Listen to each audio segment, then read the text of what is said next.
हाँ बेटा देखो, सबसे पहले जो फोकस है लेंस के बारे में सीख रहे हैं हम लोग। जैसे पहले हमने मिरर के बारे में सीखा था, तो मिरर का एक फोकस होता था, याद है, फोकल लेंथ होती थी। ऐसे ही लेंस के लिए भी हम इसको डिफाइन करेंगे, लेकिन लेंस के दो फोकस होते हैं, ठीक है। तो इसको foci, foci of convex lens और यहां फोकाई ऑफ कॉनकेव लेंस। पहले हमें डेफिनेशन सीखनी है, सिंपल सी बात है। देखो बेटा, सबसे पहले तो कोई भी लेंस हो, देखो पहले एक जनरल बात समझना, ये लेंस है, ये लेंस का ऑप्टिकल सेंटर क्या होता है? ये सेंटर है ऑप्टिकल सेंटर, है ना। लेंस का जो सेंटर होता है इसे हम क्या बोलेंगे? Optical centre. एक्चुअली में ऑप्टिकल सेंटर्स हर लेंस के अलग अलग होते हैं। अब मान लो तुमसे कहा इस लेंस का ऑप्टिकल सेंटर, तो ये अलग होगा, इस लेंस का ऑप्टिकल सेंटर ये अलग होगा, समझ गए ना। यहीं कहीं कहीं भी हो सकता है, लेंस के बाहर भी हो सकता है एक्चुअली में ऑप्टिकल सेंटर। तो हमें उससे अभी मतलब नहीं है, ये सब बाद की बातें हैं। सीधी सी बात ये है कि हम ऑप्टिकल सेंटर में पता होगा ये लेंस होगा हमारा, ये वाला लेंस भी हो सकता है कॉनकेव, तो इसका ये ऑप्टिकल सेंटर होगा। All the distances are measured from optical centre. जैसे मिरर में किससे डिस्टेंस मेजर करते थे? पोल से। Sign convention A to Z वही है जो वहां पे थी, वही सेम टू सेम। क्लियर? क्या था? इंसिडेंट रेज की डायरेक्शन में जो मेजर करते हैं वो positive, opposite to incident rays negative. वहां पोल से स्टार्ट करते थे, यहां पे ऑप्टिकल सेंटर से स्टार्ट करेंगे। ऑप्टिकल सेंटर को हम जो आपकी मर्जी हो सी बोल दो, सी बोल देंगे, ठीक। तो यहां से मेजर करेंगे, और ये क्या है? देखो ये प्रिंसिपल एक्सिस है। क्लियर? प्रिंसिपल एक्सिस ये हो गया। तो ये तो जनरल डेफिनेशन से हम आपको सिखा चुके हैं, अब डेफिनेशन बार बार लिखने की जरूरत नहीं है। और ना ही साइन कन्वेंशन, बता चुका हूं एक बार, वही कन्वेंशन इसमें है, कोई अलग नहीं है। प्रिंसिपल एक्सिस के पैरेलल मेजर होती है डिस्टेंसेस, पोल से स्टार्ट करके मेजर होती हैं, पॉजिटिव नेगेटिव बता दिया है। Height of object principal axis के ऊपर पॉजिटिव, नीचे नेगेटिव, पता है सबको, बस वही है। अब फोकस हमें सीखना है, तो इसमें कितने फोकस होते हैं लेंस में? दो। तो चलिए हम बात करते हैं। सबसे पहले दो फोकस होंगे, एक होगा फर्स्ट फोकस और एक होगा सेकंड फोकस। इनको प्रिंसिपल फोकस बोलते हैं, दोनों ही प्रिंसिपल फोकस होते हैं। लेकिन इन दोनों फोकस में फोकल लेंथ को डिफाइन कौन करता है? Second focus. चाहे इस कॉन्वेक्स लेंस का हो चाहे कॉनकेव लेंस का हो, मेन फोकस कौन होता है इसमें? सेकंड फोकस, ये ध्यान रखना। अब डेफिनेशन क्या है? तो पहले तो मैं डेफिनेशन बता देता हूं। देखो फोकस, पहले first focus of convex lens. तो बेटा ये कॉन्वेक्स लेंस हो गया, यहां पे ऐसी लाइन बना लिया करो, ये ऑप्टिकल सेंटर से जाने वाली लाइन, क्योंकि अभी हम इस बताएंगे और अभी डिटेल नहीं सीख रहे, अभी डेफिनेशन सीख रहे हैं। जैसे क्या होता है, ये देखो ऑप्टिकल सेंटर सी, यहां से मेजर होगी हर चीज डिस्टेंस। चलो अब देखो डेफिनेशन क्या है इसकी। ये प्रिंसिपल एक्सिस है, तो प्रिंसिपल एक्सिस पर सिचुएटेड कोई एक पॉइंट, इसको हम बोलते हैं प्रिंसिपल एक्सिस।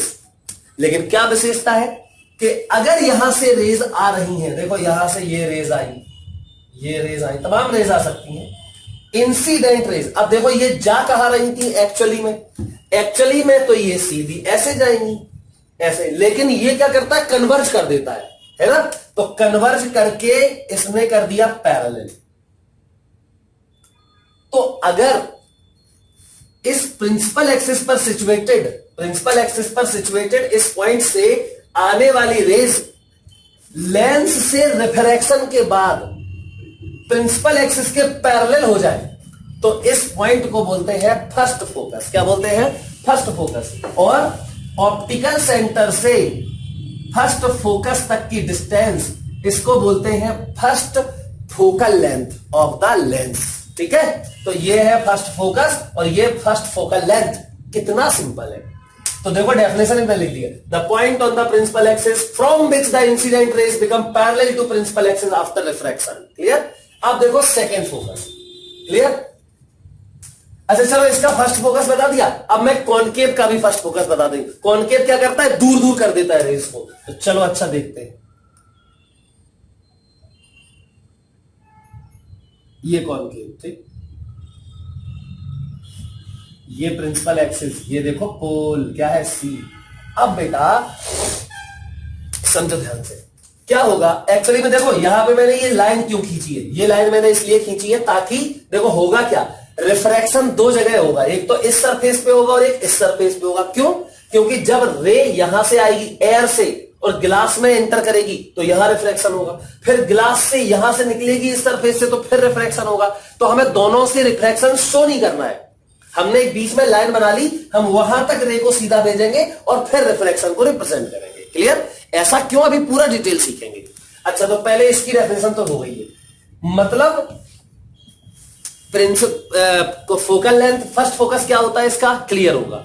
अब क्या इसमें भी ऐसा हो सकता है कि यहां से रेज आए ऐसी और ये ऐसे हो जाए प्रिंसिपल एक्सिस के पैरेलल? नहीं हो सकता, क्योंकि अगर ये कॉनकेव होता तो देखो ये रेज ऐसे आती, ये और दूर दूर कर देता, तो प्रिंसिपल एक्सिस के पैरेलल तो हो ही नहीं पाती।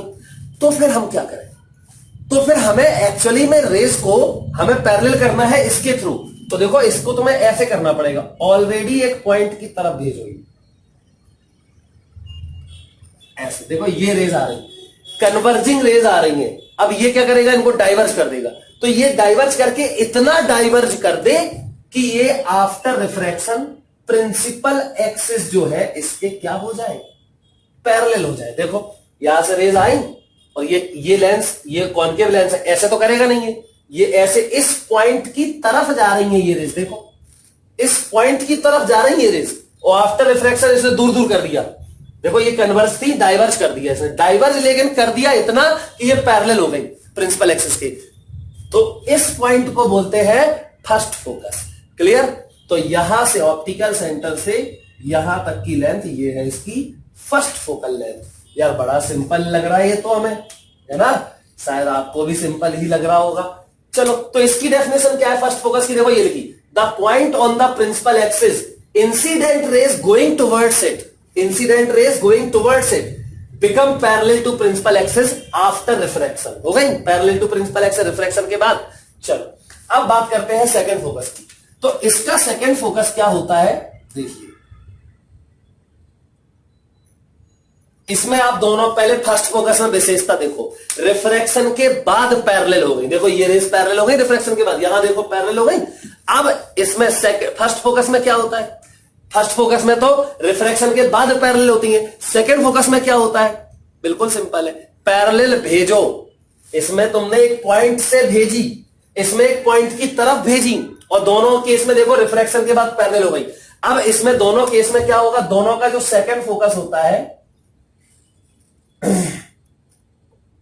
दोनों का जो सेकंड फोकस होता है उसके लिए क्या किया जाता है, रेज को आप ऑलरेडी प्रिंसिपल एक्सिस के पैरेलल भेजना होता है हमें। मतलब ये रे हम ऐसे भेजेंगे, ये रे हम ऐसे भेजेंगे, ठीक? ऐसे इसमें भी ये पोल, ये रे हम पैरेलल भेजेंगे, ये रे हम पैरेलल भेजेंगे। अब होगा क्या, ये तो कन्वर्ज कर देगा, तो ये तो एक पॉइंट पे मिला देगा।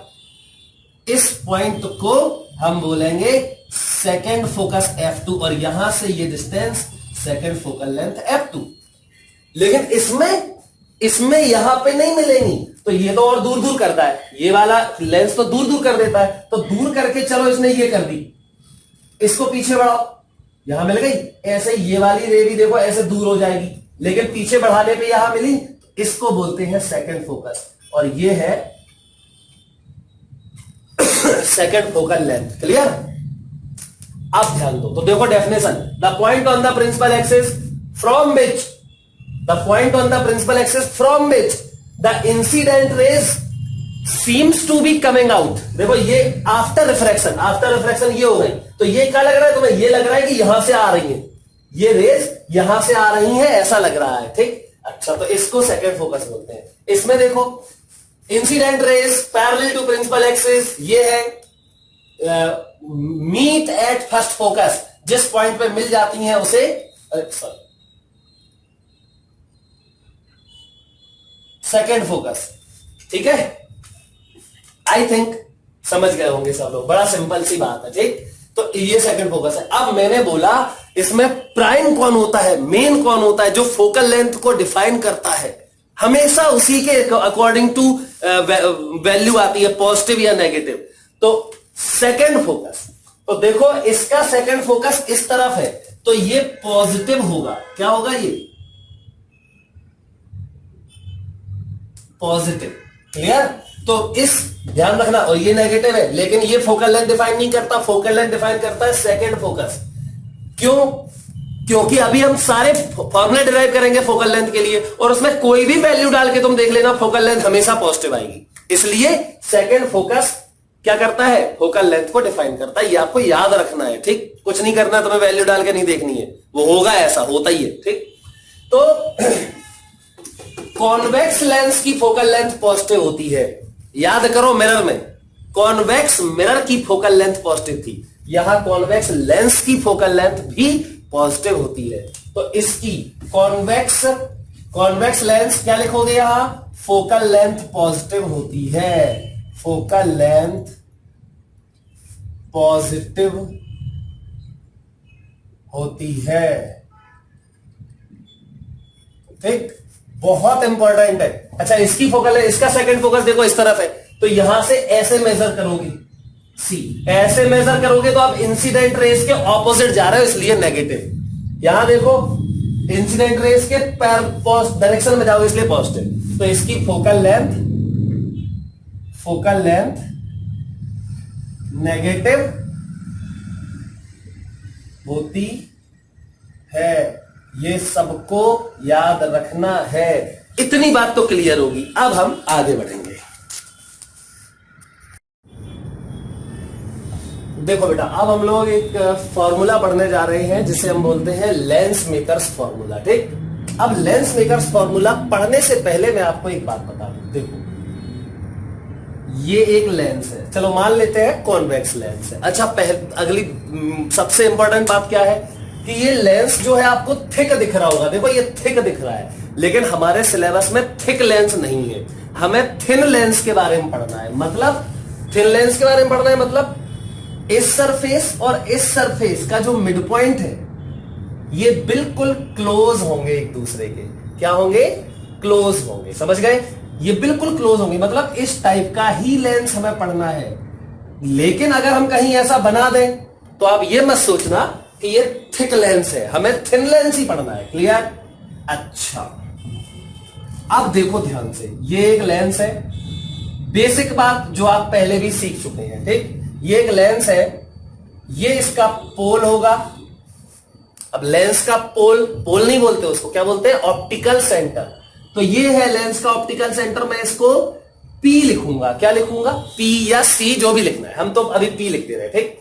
अच्छा बेटा, एक ऑब्जेक्ट होगा। क्या होगा? ऑब्जेक्ट ऐसा भी हो सकता है और ऐसा भी हो सकता है। इस ऑब्जेक्ट की कहीं इमेज बनेगी, ठीक? अब ऑब्जेक्ट की डिस्टेंस अगर हमें मेजर करनी है, किसके लिए? लेंस के लिए। ध्यान सुनना, लेंस के लिए ऑब्जेक्ट की डिस्टेंस। तो लेंस के लिए चाहे ऑब्जेक्ट की डिस्टेंस निकालनी हो, चाहे इमेज की डिस्टेंस निकालनी हो, कहां से मेजर होगा? तो इस ऑप्टिकल सेंटर से। तो O से लेके P तक, इसीलिए मैं एक लाइन खींच लूंगा ऐसे।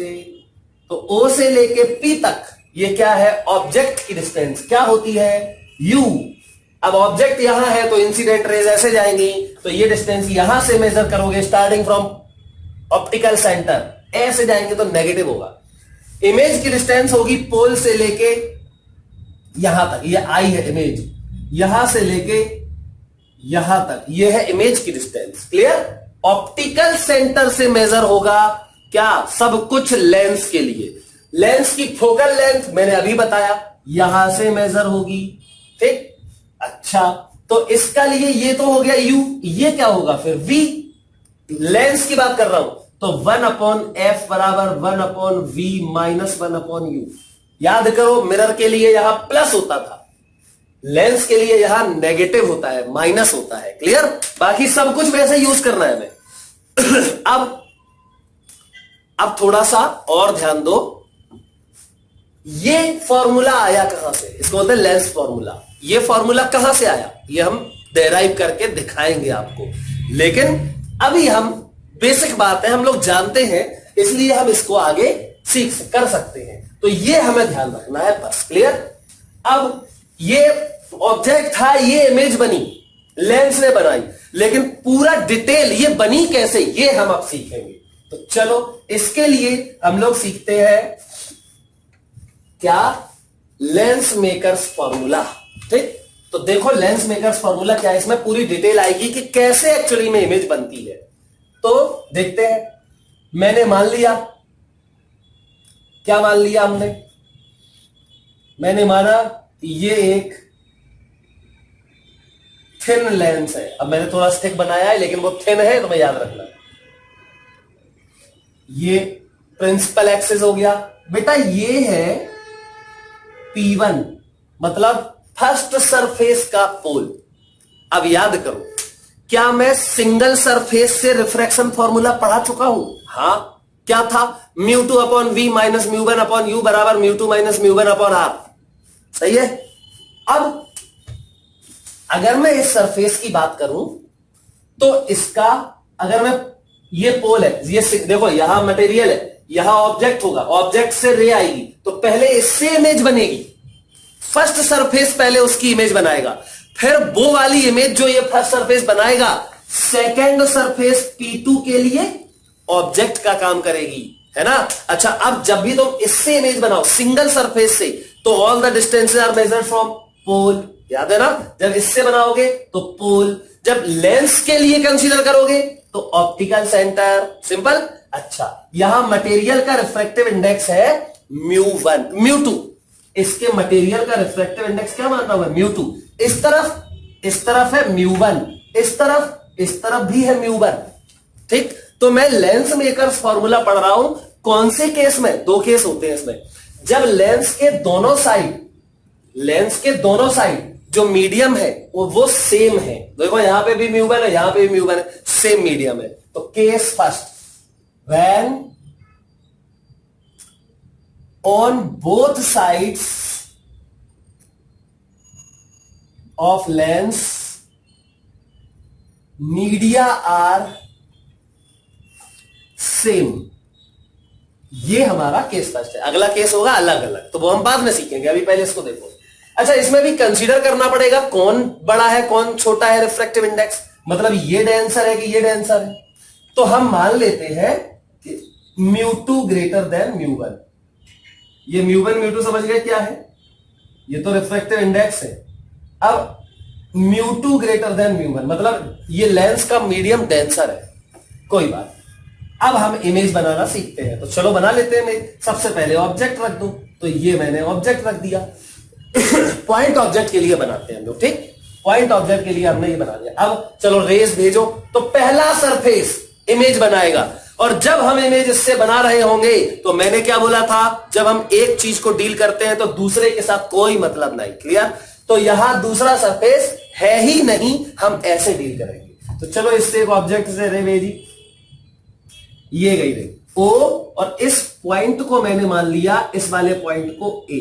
देखो सबसे पहले तो मैं बता दूं आपको कि जरूरी क्या है, जरूरी है कि इसमें जितने भी टर्म्स आ रहे हैं वो आपको पता होने चाहिए, ठीक। अच्छा, बेसिक बातें क्लियर होनी चाहिए। अच्छा बेटा, इससे हमें रे बना, वो क्या बोलते हैं, इमेज बनानी है। तो चलो अभी इस दूसरे वाले सरफेस से तो कोई मतलब नहीं है। रे कहां है, μ1 में, और ये रे इंसिडेंट कहां है, μ1 में, जा कहां रही, μ2 में। तो हमें पहले नॉर्मल बनाना पड़ेगा, क्योंकि यहां नॉर्मल ये डेंसर है, तो नॉर्मल की तरफ शिफ्ट हो जाएगी रे, झुक जाएगी, बेंड हो जाएगी, डेविएट हो जाएगी। तो पहले तो आपको यहां पर क्या बनाना पड़ेगा, नॉर्मल। अब यार एक सरफेस, सिंगल सरफेस है, कर्व्ड सरफेस पे नॉर्मल क्या होता है, इसका पूरा स्फीयर बनाओ, उसका सेंटर बनाओ ये, और फिर यहां से ऐसे नॉर्मल बनाओ, यही तो होता है। तो क्या करो आप, इसका सरफेस का सेंटर बनाओ, तो यहां ऐसा कुछ होगा, देखो स्फीयर बनाओ पहले, तो ये बड़ा सा एक स्फीयर ऐसे जाएगा, इमेजिन कर लो, बनाने की जरूरत नहीं है। उसका सेंटर होगा कहीं, मान लेते हैं ये है C1, क्यों, क्योंकि फर्स्ट सरफेस का सेंटर इसी तरफ लाई करने वाला है, C1। तो इसकी रेडियस ऑफ कर्वेचर कहां होगी, सेंटर, और ये पोल से सेंटर तक, देखो ये P1 C1, ये इस सरफेस के स्फीयर का सेंटर है, और ये पोल है, तो ये P1 C1 क्या हो गई, रेडियस ऑफ कर्वेचर पॉजिटिव होगी, क्योंकि इस तरफ मेजर करोगे, क्लियर। अब देखो यहां से क्या करें हम, यहां से इस पे नॉर्मल डाल दो, तो ये डाल दिया हमने नॉर्मल। अब ये मैंने ऐसे बना दिया, इमेजिन कर लो, मैं मिटा देता हूं अभी, ठीक है। चलो अब ये रे कहां जाएगी, देखो यहां पे है, अब ये रे जाएगी इस मीडियम में, तो ये डेंसर है, तो ये देखो इसका नॉर्मल, इस मीडियम में नॉर्मल देखना पड़ेगा, ये है, इसकी तरफ झुक जाएगी, तो चलो झुका देंगे। तो मैंने क्या किया, ये झुका दिया, ठीक, देखो ये रे झुक गई, ए और ये बी मान लेते हैं, ए बी। अब ये रे ए बी में, अब ये रे ए बी कौन सी है, रिफ्रैक्शन के बाद ये इमेज बनाएगी। अब तुम सोचोगे दूसरा सरफेस आ गया बीच में, नहीं अभी नहीं, क्योंकि आप इससे इमेज बना रहे हो, तो ये रे सीधी जाएगी, यहां सरफेस से रिफ्रैक्शन हो गया, अब इसको सीधा आगे बढ़ा दूं, ये चली गई आगे, क्लियर। अब बेटा यहां पर बन गई इमेज I1। अब किसने बनाई इमेज I1, सरफेस P1 ने। किसकी इमेज है, ऑब्जेक्ट O की, सिंपल। ओके, अब चलो तो हम पहले इस सरफेस को डील करते हैं, कौन से सरफेस को, P1 सरफेस को, ठीक। चलो बढ़िया से डील कर लेते हैं इसको।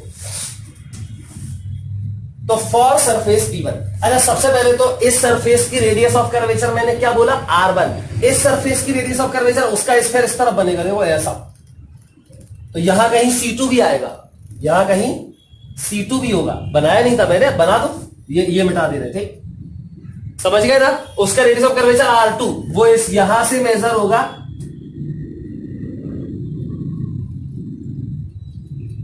C2 यहां से मेजर, इसका रेडियस ऑफ कर्वेचर R2 जो है वो यहां से मेजर होगा P2 से इस तरफ, तो ये नेगेटिव होगा क्योंकि इंसिडेंट रे के उल्टा है, ठीक। ओके, चलो तो पहले बात करते हैं फर्स्ट सरफेस P1 के लिए। तो पहले तो let P1 and P2 be pole of first and second surface, simple. अच्छा, R1 and R2 be the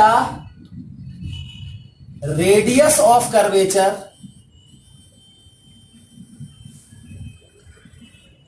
of first and second surfaces. I think इतनी बात समझ गए होंगे, ठीक है। μ2 ग्रेटर देन μ1, ये मैंने माना है, कोई बात मान लीजिए, चलो। अब ध्यान से सुनना, तो सरफेस P1, सरफेस P1 के लिए ऑब्जेक्ट क्या है, O, रियल ऑब्जेक्ट। इमेज कौन है, I, रियल इमेज, क्योंकि ये रियलिटी में मिल भी जाती अगर ये नहीं होता तो। देखो यहां से एक रे और भेजो और ऐसे मिल जाता, ठीक। कन्वर्जिंग रेज है, कन्वर्जिंग रेज इमेज को बनाती है, एक्चुअल में रिप्रेजेंट करती है रियल इमेज। तो सरफेस P1 के लिए ऑब्जेक्ट O क्या है, ऑब्जेक्ट, ठीक। I1 क्या है, रियल इमेज, और ये ऑब्जेक्ट कैसा है, ये भी रियल है, रियल ऑब्जेक्ट। तो लगा दो reflection formula for single surface, है ना, सिंगल सरफेस रिफ्लेक्शन फॉर्मूला। तो ये सिंगल सरफेस रिफ्रैक्शन फॉर्मूला। चलो भैया क्या होता है, हम तो जानते हैं μ2 upon v minus μ1 upon u बराबर μ2 माइनस μ1 अपॉन r। अब यहां इंसिडेंट रे μ1 में है तो ये μ1 की तरह काम करेगा, और जा कहां रही है, यहां μ2 में, तो वो μ2 की तरह काम करेगा। तो μ2 upon v1 minus μ1 upon u1 बराबर μ2 माइनस μ1 अपॉन r1। अभी वैल्यू नहीं डाली हमने किसी की, ठीक। अब बेटा v1 क्या होती है, इमेज की डिस्टेंस, कहां से मेजर करोगे, P1 से, तो P1O। अभी भी वैल्यू नहीं डाल रहा हूं मैं, लिख रहा हूं सिर्फ वही U1 को मैंने P1O लिख दिया, वैल्यू थोड़ी डाली अभी। तो इसको लिख देता हूं मैं μ2 अपॉन P1, इमेज की डिस्टेंस क्या है इसके लिए, P1 से I1 तक, ठीक। तो P1 I1 माइनस μ1 अपॉन ये U1 क्या है, P1 से O तक की डिस्टेंस, P1O। बराबर देखो μ2 minus μ1 upon r1। This is first equation. I think इतनी बात सब लोग समझ गए होंगे। बहुत बढ़िया। अब देखो बेटा, अब हम दूसरे सरफेस की बात करें तो जब हमने इस सरफेस की बात की थी तो इंसिडेंट रे ये थी, सही है, ये रिफ्रैक्टेड रे थी, इमेज बना दी। अब हम दूसरे सरफेस की बात कर रहे हैं तो इस सरफेस पे इंसिडेंट रे कौन है? A B. देख रहे, ये छोटी सी, ये ए बी इंसिडेंट रे है। ये है कहां? μ2 में, और जाएगी कहां? μ1 में। अब देखो कैसे, तो यहां पे इस पॉइंट पे रिफ्रैक्शन होगा फिर से। ये ए बी इंसिडेंट रे आई, अब यहां रिफ्रैक्शन होगा क्योंकि अब हमें इसको देखना है, इसी से तो इमेज बनानी है। तो इस सरफेस के लिए इंसिडेंट रे है ए बी, तो ऑब्जेक्ट कहां है फिर? I1। समझ गए कैसा? वर्चुअल, क्योंकि ऐसे रेज वहां ऑब्जेक्ट को रिप्रेजेंट करेंगे कैसे? वर्चुअल ऑब्जेक्ट को। तो अब हम यहां पे लिखेंगे सरफेस P2। तो सरफेस P2 के लिए I1 क्या है? Virtual object. अब इसकी इमेज कहां है तो बना लेते हैं। तो पहले इस पॉइंट में नॉर्मल ड्रॉ करो। तो नॉर्मल के लिए इसका सेंटर देखो, ये सेंटर हो गया, तो यहां से डाल दो ऐसे नॉर्मल, ये चला गया नॉर्मल। इसको N1 बोल दो, इसको N2 बोल दो। ये इस पे नॉर्मल है और ये इस पे नॉर्मल है। अब बेटा अब देखो, ये रे आ रही और नॉर्मल ये है, तो सीधी तो जाएगी नहीं, है ना, डेंसर से रेयरर में जा रही, अबे फ्रॉम द नॉर्मल। तो देखो ये रे ऐसे ना जाके इस नॉर्मल से अबे हो जाएगी, तो अबे हो जाएगी तो यहां पे आ जाएगी। मान लेते हैं ये है फाइनल इमेज आई। ये किसने बनाई? कुछ ही नहीं, ये आई P2 ने बनाई। ये फाइनल इमेज है, ध्यान रखो, मतलब पूरे लेंस ने इस ऑब्जेक्ट की जो फाइनल इमेज बनाई वो ये है। क्यों हमने इसको फाइनल बोला? क्योंकि ऑब्जर्वर जो होगा,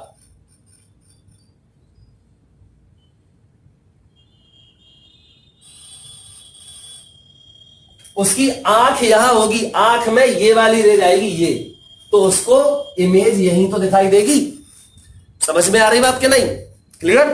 तो उसको इमेज यहां पे दिखाई देगी, ये फाइनल इमेज ये थोड़ी दिखाई देगी, ये तो रे ही नहीं जा पाई वहां पे। ये तो हमारा तरीका है इमेज बनाने का फाइनल। चलिए, तो सरफेस I1 वर्चुअल ऑब्जेक्ट और I क्या है?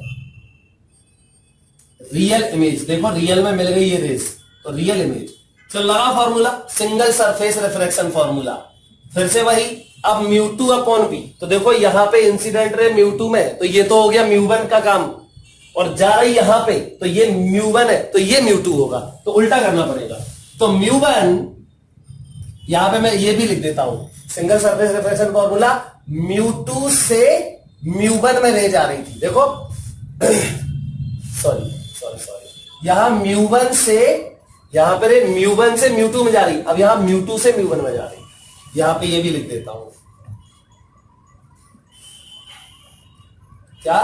μ2 से μ1 में रह जा रही है। लगा फॉर्मूला, तो यहां μ1 upon v2 minus μ2 upon u2, μ2 upon v minus μ1 upon u बराबर μ2, उल्टा हो जाएगा ना, μ1 यहां और μ2 यहां, ये u है, ठीक, बराबर μ1 minus μ2 upon R2।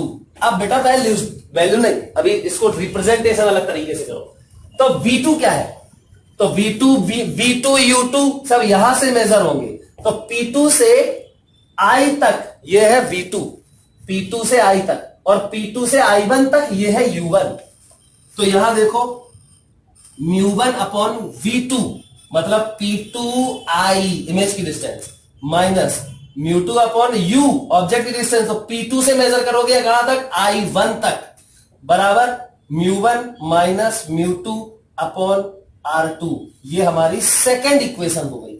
I think 100% इतनी बात सबको क्लियर होगी। अब बेटा देखो ध्यान से, अब एक बात पे गौर करो, ये तो दोनों जो इक्वेशंस बनी है वो किसके लिए है?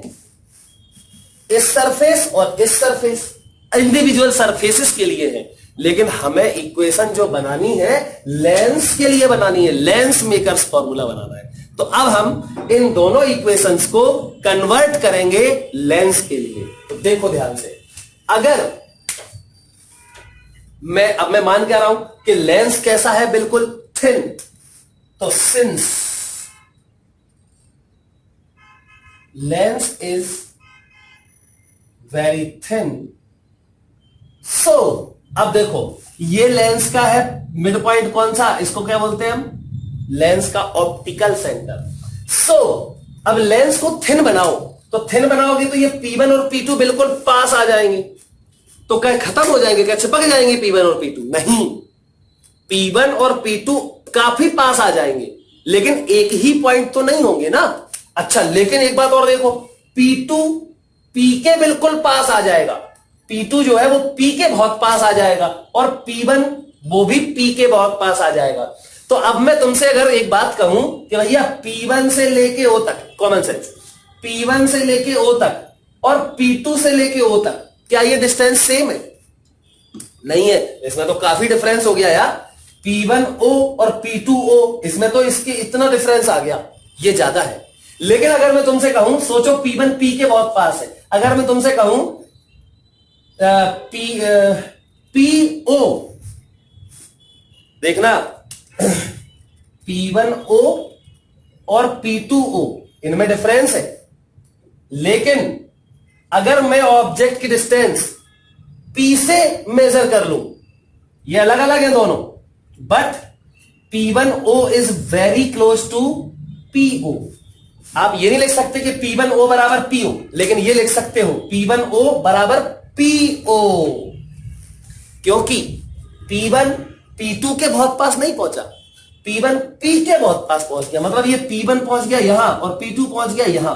तो हम अगर यहां P1 से O तक मेजर कर रहे हैं और P2 से O तक कर रहे हैं, तो ये डिफरेंस है इतना, लेकिन अगर P से कर रहे हो तो और कम डिफरेंस है, मतलब ज्यादा क्लोज। सही क्या है, आप लिख सकते हो P1O को PO और P2O को भी आप P1O नहीं लिख सकते, लेकिन PO लिख सकते हो, क्योंकि P2 P के बहुत पास आ गया, P1 के उतना पास नहीं आया, तो मैं P2O को भी क्या लिख सकता हूं, PO। लेकिन अब फिर भी ये और ये बराबर नहीं है, ये डिफरेंस समझो इसमें।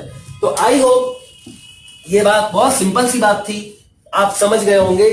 मैं क्या बोल रहा हूं अब कि if lens is very thin, since lens is very thin, so P1 and P2 both will be very close to P. So P1 and P2 both are very close to not each other, very close to P.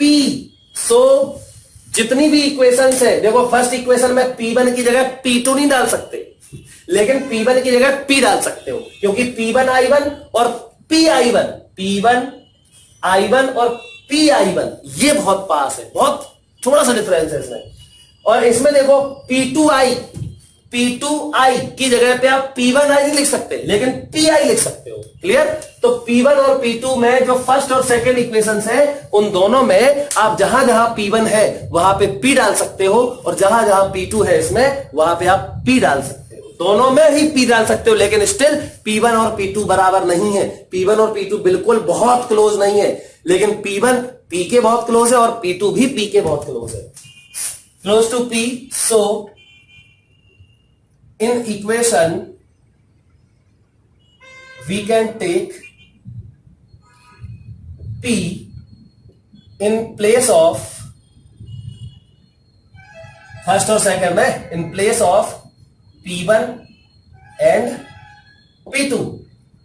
तो from first, अब ये तुम पूरा note कर लो, अब मैं आगे कैसे लिख रहा हूं वो तुम समझो। फर्स्ट इक्वेशन को मैं बना रहा हूं थर्ड, तो फ्रॉम फर्स्ट मैं क्या बनाऊंगा, थर्ड इक्वेशन, लेकिन इसी में बना रहा हूं मैं। देखना, P1 को हटा के P करना है, P1 को हटा के P करना है, ये फर्स्ट को हटा के बना दिया मैंने थर्ड।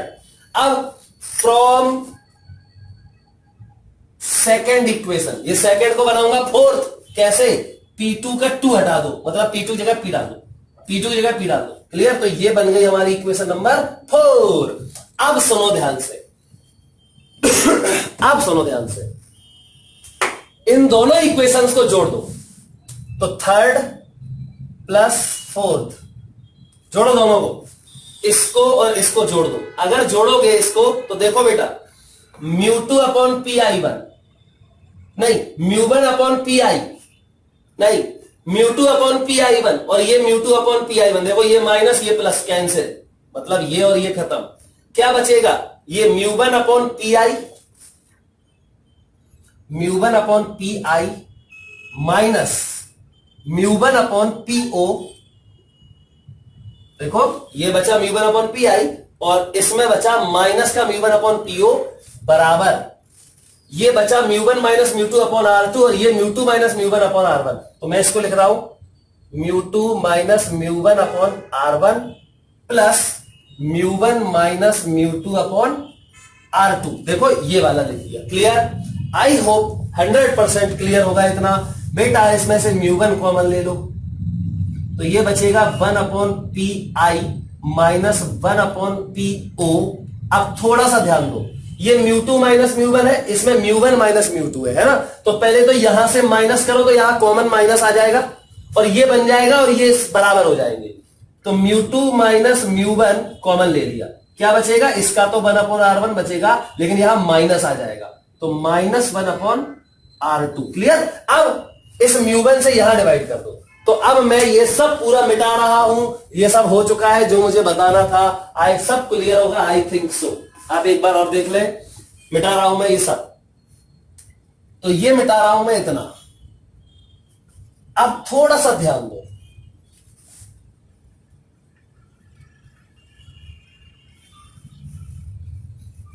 देखो बेटा ये भी मैं मिटा रहा हूं इसको। अब हमारा जो रिलेशन आया है फाइनली, जो फाइनल रिलेशन हमारा आया है वो है 1 upon P I minus 1 upon P O बराबर μ2 माइनस μ1 अपॉन μ1। यहां से μ1 उस तरफ डिवाइड कर दो तो ये हो गया, और ब्रैकेट में 1 upon r1 minus 1 upon r2 ये बचा। अब 1 अपॉन, थोड़ा सा ध्यान दो, अगर मैं इस डायग्राम को दोनों सरफेस में रिफ्रैक्शन मैंने रिप्रेजेंट किए हैं, और अब मैं फाइनल जो इमेज बनी है वो तो लेंस ने ही बनाई ना, इसने बनाई इसने बनाई, फाइनल तो ये बनी ना, तो ये बनाई तो लेंस नहीं है ना। अब मैं इसको लेंस के लिए कन्वर्ट कर रहा हूं। देखो ये बहुत जरूरी है सीखना, लेंस के लिए कन्वर्ट करना। तो ये है अब लेंस का ऑप्टिकल सेंटर। क्लियर? और ऑप्टिकल सेंटर से ओ तक की डिस्टेंस ये ऑब्जेक्ट है। तो लेंस के लिए डिस्टेंस कहां से मेजर करते हैं? यू कहां से मेजर होता है? पोल से ऑब्जेक्ट तक, और पोल से इमेज तक। ये बनी इमेज, ये फाइनल इमेज आई। तो पोल से इमेज तक की जो डिस्टेंस होती है उसे क्या बोलते हैं हम? वी। समझ गए? और अगर इस लेंस की फोकल लेंथ कितनी है? एफ। तो हम यहां देखो पी आई की जगह पे रखते हैं वी। ध्यान रखो ये वी इस सरफेस के लिए U1 और V1 यूज किया था, इस सरफेस के लिए U2 और V2 यूज किया था। अब कंबाइंड पूरे लेंस के लिए मैं पोल से मेजर कर रहा हूं ऑब्जेक्ट तक U और पोल से इमेज तक V। तो यहां पर PI और PO ये तो लेंस के लिए है ना यार, तो 1 अपॉन V ये वाला डायग्राम बना लेना। ठीक? मतलब ये क्या हुआ? ये ऑब्जेक्ट से रे गई। अब मैं ना तो यहां से रिफ्लेक्ट कराऊंगा ना यहां से, बीच में एक ऐसे लाइन खींच लूंगा और यहां से रिफ्लेक्ट करा के इस रे को यहां मिला दूंगा। क्योंकि अब एक लेंस से जब हम रे डायग्राम बनाएंगे तो कब बार बार तुम इस सरफेस से और इस सरफेस से करोगे? नहीं, हम एक रिजल्ट निकाल रहे हैं, वो रिजल्ट है ये। क्लियर? अब देखो तो 1 upon we minus 1 upon you बराबर, इसको डिवाइड कर दो बेटा, तो ये μ2 अपॉन μ1 माइनस 1 और ब्रैकेट में 1 upon r1 minus 1 upon r2। Clear? अब थोड़ा सा ध्यान दो, ये 1 upon v minus 1 upon u बराबर 1 अपॉन f। क्लियर? तो 1 upon f focal length of lens बराबर μ2 अपॉन μ1 माइनस 1 ब्रैकेट में 1 upon r1 radius of curvature of first और minus 1 upon r2 radius of curvature of second. ये formula बना, जहां पर यहां पे ध्यान रखना है μ2 अपॉन μ1 क्या है। लेंस का मतलब मटेरियल का, लेंस के मटेरियल का रिफ्रैक्टिव इंडेक्स अपॉन सराउंडिंग का, लेंस मटेरियल का अपॉन सराउंडिंग का, ध्यान रखना, हमेशा याद रखना ये, मतलब ये क्या बनेगा, वेयर μ2 अपॉन μ1 इज ऑलवेज क्या, म्यू किसका, लेंस का, किसके रिस्पेक्ट में, सराउंडिंग के रिस्पेक्ट में, ठीक, ये होगा। इससे अगर तुम टस से मस हो गए गड़बड़ हो जाएगी सब, ये ध्यान रखना है बिल्कुल 100%। अब हम लोग इस फॉर्मूले का यूज सीखेंगे। अच्छा एक बात मैं और बता दूं, पहले एक बात और बता दूं कि इसको लेंस मेकर्स फॉर्मूला क्यों कहते हैं, ठीक। तो लेंस मेकर्स फॉर्मूला इसको हम क्यों कहते हैं, इसकी वजह देखो, मैं इसी में बता देता हूं, बेटा ध्यान से सुनना। मुझसे कहा जा रहा है लेंस मेकर्स फॉर्मूला, मतलब जो लोग लेंस बनाते हैं ना फैक्ट्री वगैरह में, वो इस फॉर्मूले का यूज करके ही लेंस बनाते हैं। अब मुझसे अगर किसी ने कहा कि भैया एक लेंस हमें कांच दिया, उसने ग्लास दिया, तो उसका कुछ रिफ्रैक्टिव इंडेक्स होगा, तो ये चीज हमें पता है, μ2 अपॉन μ1 हमें पता है, ठीक, कि कांच का refractive index with respect to surrounding मतलब एयर में रखोगे या वाटर में रखना है तो वो भी पता होगा, तो ये तो हमें पता है। अब हम फोकल लेंथ, हमसे कह रहा है वो 100 सेंटीमीटर फोकल लेंथ का बना दो, तो ये चीज हमें पता है, ये टर्म। अब हमें R1 और R2 हम डिसाइड कर लेंगे, ठीक, R1 और R2 हम डिसाइड कर लेंगे। हो सकता है मैं सेम कर दूं दोनों को, समझ गए ना। तो क्या करेंगे, मान लो μ2 है, μ2 अपॉन μ1 है 1.5, कितना है μ2 अपॉन μ1, 1.5, तो चलो देखते हैं। तो 1 अपॉन अच्छा हमें मान लो कॉन्वेक्स लेंस बनाना है, कौन सा लेंस, कॉन्वेक्स लेंस, कितनी फोकल लेंथ का, 100 सेंटीमीटर फोकल लेंथ का। हम क्या करेंगे देखो, तो f तो हो गया 100 सेंटीमीटर पॉजिटिव, क्योंकि कॉन्वेक्स बनाना है, और μ2 अपॉन μ1 मान लो हमें एयर में रखना है तो μ1 तो हो जाएगा 1, और कांच का रिफ्रैक्टिव इंडेक्स 1.5 हमने ले लिया, μ2 अपॉन μ1 हो जाएगा 1.5 अपॉन 1 मतलब 1.5, ये एयर है और ये ग्लास है। अब R1 और R2 को मैंने बराबर ले लिया, मुझे डिसाइड करना है ना, मुझे तो फोकल लेंथ 100 चाहिए बस, तो मैं क्या डिसाइड करूं R को, तो यहां रखो, तो 1 अपॉन f की जगह 100 बराबर μ2 अपॉन μ1 कितना है 1.5 माइनस 1, और ब्रैकेट में देखो 1 अपॉन, अब बेटा R1 और R2 को मैंने मान लिया R, तो अब साइन के साथ रखना है वैल्यू, क्योंकि वैल्यू डाल रहे हो आप, तो R1, अब देखो ये कॉन्वेक्स लेंस है, ये कॉन्वेक्स लेंस है, तो इसके फर्स्ट सरफेस की रेडियस ऑफ कर्वेचर, अब सेंटर इस तरफ आएगा तो रेडियस ऑफ कर्वेचर इस तरफ होगी, मतलब पॉजिटिव आएगा, तो 1 अपॉन R माइनस 1 अपॉन, अब R2 को भी ये मैग्नीट्यूड लिखा है मैंने, R, अब R2 मतलब P2 का, वो तो स्फीयर इस तरफ बनेगा, तो सेंटर इस तरफ आएगा, तो रेडियस ऑफ कर्वेचर भी इस तरफ मेजर करोगे पोल से, इसके पोल से इस तरफ, नेगेटिव होगा क्योंकि इंसिडेंट रे इस तरफ है, तो यहां पे माइनस R, तो ये देखो 1 अपॉन 100 बराबर 0.5, और ये 2 अपॉन R, ये 1 हो जाएगा, तो R बराबर 100 सेंटीमीटर, मतलब हमें ऐसे प्लेन जो कर्व सरफेस है वो ऐसे लेने पड़ेंगे जिससे कि उनका जो सेंटर बने, और जब रेडियस निकाले तो 100 सेंटीमीटर इसकी हो और 100 सेंटीमीटर ही इसकी हो। आई होप ये बात अब सब लोग समझ गए होंगे। देखो बेटा अभी हमने लेंस मेकर्स फॉर्मूला सीखा, ठीक है, अब हम उसके कुछ न्यूमेरिकल्स करेंगे, देखते हैं क्या है। तो कह रहा है सबसे पहले ये एक लेंस है, कॉन्वेक्स लेंस दिया है, कह रहा है find the focal length of the lens shown in figure, ठीक। अब देखो ये क्या लिखा है, रेडियस ऑफ कर्वेचर, मतलब इस सरफेस की और इस सरफेस की रेडियस ऑफ कर्वेचर 10 सेंटीमीटर है, यहां पर म्यू कितना है 1 मतलब एयर है, यहां कितना है 1 मतलब एयर है, और इसके मटेरियल का रिफ्रैक्टिव इंडेक्स 3/2 है, बिल्कुल सेम ये है लेकिन ये कॉनकेव है, क्लियर। चलो करते हैं, तो इसकी फोकल लेंथ में फॉर्मूला होता है 1 अपॉन एफ बराबर म्यू माइनस 1। बेटा यहां पर क्या होता है, मैंने आपको बताया था लेंस के मटेरियल का refractive index with respect to surrounding, मतलब म्यू लेंस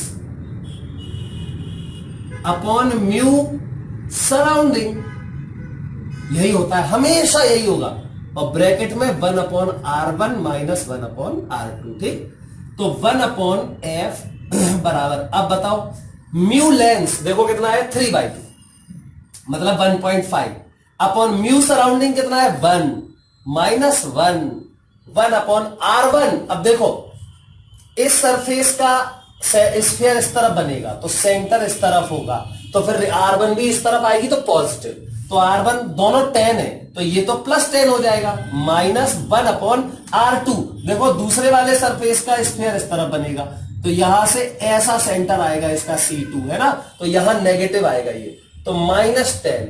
क्लियर, तो 1 अपॉन F बराबर ये 0.5 इंटू 2/1/5 पॉइंट हटाओ 0 बढ़ाओ 1/10 सेंटीमीटर, मतलब F बराबर 10 सेंटीमीटर। आंसर देखो पॉजिटिव आया है ना। चलो अब इसको देखते हैं, इसमें भी वही 1 अपॉन F बराबर, अब मैं डायरेक्ट लिख रहा हूं म्यू लेंस कितना है 1.5 अपॉन म्यू सराउंडिंग वो भी 1 माइनस 1 ब्रैकेट में 1 अपॉन R1। अब देखो इस सरफेस का रेडियस ऑफ कर्वेचर इस तरफ आएगा तो ये नेगेटिव होगा, जबकि यहां देखो इसके पहले वाले का सेंटर इस तरफ आया था, रेडियस इस तरफ थी, जबकि इसका इस तरफ आया तो ये नेगेटिव, तो 1 अपॉन -10 माइनस ये तो होता है 1 upon R1 minus 1 upon R2 1 upon R2। अब देखो इसका सरफेस का यहां पॉजिटिव होगा तो सीधा 10 रख दो, ठीक, तो ये देखो क्या आ गया -1 अपॉन 10 माइनस 1 अपॉन 10 मतलब कि -2/20 मतलब 1 अपॉन F बराबर ये तो हो गया 0.5 इंटू ये बचेगा माइनस का 2/20 मतलब 1/10 पॉइंट हटाओ 1 0 बढ़ाओ 2/10 मतलब 1 अपॉन 5 बचेगा, पॉइंट हटाओ 0 बढ़ाओ 5 10 जा तो F बराबर -1 अपॉन 10 मतलब बेटा -10 सेंटीमीटर। देखा ये कॉनकेव था नेगेटिव आ गया। अब अभी समझना ध्यान से, ये तो हम जनरल क्वेश्चन करा रहे हैं, अभी इसके बेस पे बहुत अच्छी अच्छी बातें बताएंगे, समझो। चलो इसी में मैं एक क्वेश्चन करवाता हूं, इन दोनों में अगर मैं यहां पर म्यू बराबर जो 1 था सराउंडिंग का, अगर मैं ये म्यू बराबर 2 कर दूं, ये भी म्यू बराबर 2 कर दूं, इसमें देखो ये म्यू बराबर 2 मतलब लेंस से भी ज्यादा रिफ्लेक्टिव इंडेक्स उसके सराउंडिंग मीडियम का है, यहां पे भी लेंस से भी ज्यादा रिफ्लेक्टिव इंडेक्स उसके सराउंडिंग का है। अब ये जस्ट उल्टा हो जाएगा, मतलब ये नेगेटिव हो जाएगा और ये पॉजिटिव हो जाएगा, मतलब कॉन्वेक्स की फोकल लेंथ नेगेटिव हो जाएगी। हाँ, तो एक्चुअली में किसी भी लेंस की फोकल लेंथ मतलब कॉन्वेक्स लेंस की फोकल लेंथ पॉजिटिव होती है, लेकिन वो हमेशा नहीं होती, वो तब होती है जब वो रेयरर मीडियम में रखा हो, समझ गए। अगर सराउंडिंग में डेंसर है और लेंस का रेयरर हो गया तो फिर ये उल्टा नेचर हो जाता है, कॉन्वेक्स का कॉनकेव बन जाता, कॉनकेव का कॉन्वेक्स बन जाता है। अभी और डिटेल में डिस्कस करेंगे, लेकिन न्यूमेरिकली हम इसको सॉल्व करके देख लेते हैं एक बार जल्दी से। तो 1 अपॉन F बराबर म्यू लेंस, तो म्यू लेंस तो 1.5 है 3/2 और अपॉन म्यू सराउंडिंग वो हो गया 2, तो देखो ये पॉइंट हटाओ 0 बढ़ाओ 5 3 जा और 5 4 जा 3/4 माइनस 1 क्या बचा माइनस का 1/4, तो यहां हो गया -1/4 और यहां पे 2/10 ये आ गया, तो देखो ये 4 5 20 माइनस का 1/20 आ गया, मतलब F बराबर -20 सेंटीमीटर। देखा उल्टा हो गया, नेगेटिव आ गया जबकि पहले पॉजिटिव था। क्लियर है, फोकल लेंथ तो बढ़ गई, फोकल लेंथ बढ़ी है, देखो फोकल लेंथ तो बढ़ गई। सॉल्व एक बार फिर से अच्छे सॉल्व कर दे रहे, 1.5 अपॉन म्यू सराउंडिंग 2 है, पॉइंट राइज जोड़ा है 3 5 3 15 5 को 20 3/4 माइनस 1 माइनस का 1/4 और ये बचेगा 2/10 मतलब कि 1/5, तो ये 1/5 और माइनस 1/4 5 को 20। देखो फोकल लेंथ का मैग्नीट्यूड तो बढ़ गया, पहले 10 थी अब 20 हो गई, तो फोकल लेंथ तो बढ़ती है लेकिन नेचर भी चेंज हो गई। ये कॉन्वेक्स था कॉनकेव नेगेटिव हो गया, मतलब कॉनकेव की तरह काम करेगा, मतलब यही लेंस पहले ये ऐसे करता था, देखो ऐसे, जब यहां सराउंडिंग में 1 था और इसका 3/2 था, लेकिन जब ये यहां सराउंडिंग में हमने 2 कर दिया, यहां पे 1.5 है, इसका तो 1.5 है और यहां सराउंडिंग में 2 और 2 है, तो यही उल्टा हो गया, ऐसे काम करेगा, कॉनकेव वाला काम करने लगा ये। क्लियर, ये कॉनकेव है जो कॉन्वेक्स का काम करेगा। देखो अभी यहां पे क्या आएगा, म्यू लेंस मतलब 3/2 वही 1.5 अपॉन म्यू सराउंडिंग 2, 5 लाओ 0 लाओ 3/4, मतलब माइनस का 1/4 बचेगा, -1/4, और ये माइनस का 1/5, 5 को 20 देखो, ये प्लस का 20 आ गया। क्लियर? वो हो गया उल्टा नेचर। मतलब ये ऐसा था, पहले ये क्या कर रहा था, जब सराउंडिंग में रेयरर था 1 था तो ये ऐसे काम कर रहा था, जो इसका नेचर है वो कर रहा था। लेकिन जब सराउंडिंग में 2 डाल दिया तो फिर यही उल्टा काम हो गया। देखो ये काम दूर नहीं, डाइवर्ज नहीं, ये कन्वर्ज करने लगा। ठीक, समझ गए? तो लेंस के सराउंडिंग में जब मीडियम का रिफ्रैक्टिव इंडेक्स, ये लिखना है, उसके मटेरियल के रिफ्रैक्टिव इंडेक्स से भी ज्यादा हो जाता है, सराउंडिंग का डेंसर हो जाता है, तो लेंस का नेचर बदल जाता है। कॉन्वेक्स लेंस डाइवर्ज करने लगता है रेस को, और कॉनकेव लेंस कन्वर्ज करने लगता है रेस को। आई थिंक बात समझ गए होंगे। ठीक है, चलो अब देखो, ये तो क्लियर है। अब मैं ये वाला क्वेश्चन करा रहा हूं।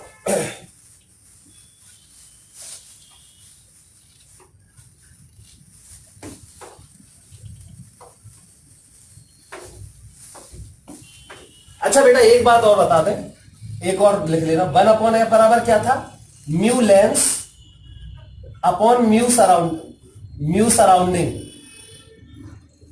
है ना, -1 और ब्रैकेट में 1/r1 -1/r2। अब अगर एक और केस, दूसरा केस, इफ म्यू लेंस बराबर म्यू सराउंडिंग हो जाए तो खत्म, ये हो गया म्यू लेंस और म्यू सराउंडिंग। 1/f बराबर, ये दोनों हो गए तो बराबर हो गए तो 1 1 - 0, ये आ जाएगा। तो फिर f बराबर 1/0, मतलब इंफिनिटी। अब इनफाइनाइट फोकल लेंथ किसकी होती है? देखो इधर, अगर मैं तुमसे कहूं ये प्लेन ग्लास शीट है, फोकल लेंथ डिसाइड कैसे करते हो आप? पैरेलल रेज भेजते हो और वो जहां मिल जाती हैं वही तो फोकस होता है। अब बताओ, इस प्लेन ग्लास शीट पे मैंने रेज भेजी, बताओ कहां जाएंगी, कहां मिलेंगी? ये कहीं नहीं मिलेंगी, सीधी चली जाएंगी। मतलब इसकी फोकल लेंथ क्या होगी? इसकी फोकल लेंथ f बराबर इनफाइनाइट होगी। तो प्लेन ग्लास शीट की फोकल लेंथ क्या होती है? इनफाइनाइट। अरे जैसे लेंस की फोकल लेंथ आपने कैसे डिसाइड की थी? इस लेंस की फोकल लेंथ क्या थी? यहां से रेज भेजो, जहां मिल जाती है वही तो फोकल लेंथ होती है। अब ये कहां मिल रही है? ये तो इन्फिनिटी में मिलेंगी। तो प्लेन ग्लास शीट की फोकल लेंथ इनफाइनाइट होती है, ध्यान रखना। ठीक, तो मतलब जब लेंस को हम किसी ऐसे मीडियम में डालते हैं जिस मीडियम का रिफ्रैक्टिव इंडेक्स लेंस के मटेरियल के रिफ्रैक्टिव इंडेक्स के बराबर हो, तो वो लेंस नहीं रहता, वो लेंस नहीं रहता, बल्कि प्लेन ग्लास शीट की तरह काम करने लगता है। मतलब कि अगर कॉन्वेक्स लेंस होगा, यहां पे देखो, ये म्यू लेंस, ये क्या है? म्यू लेंस, और ये क्या था? म्यू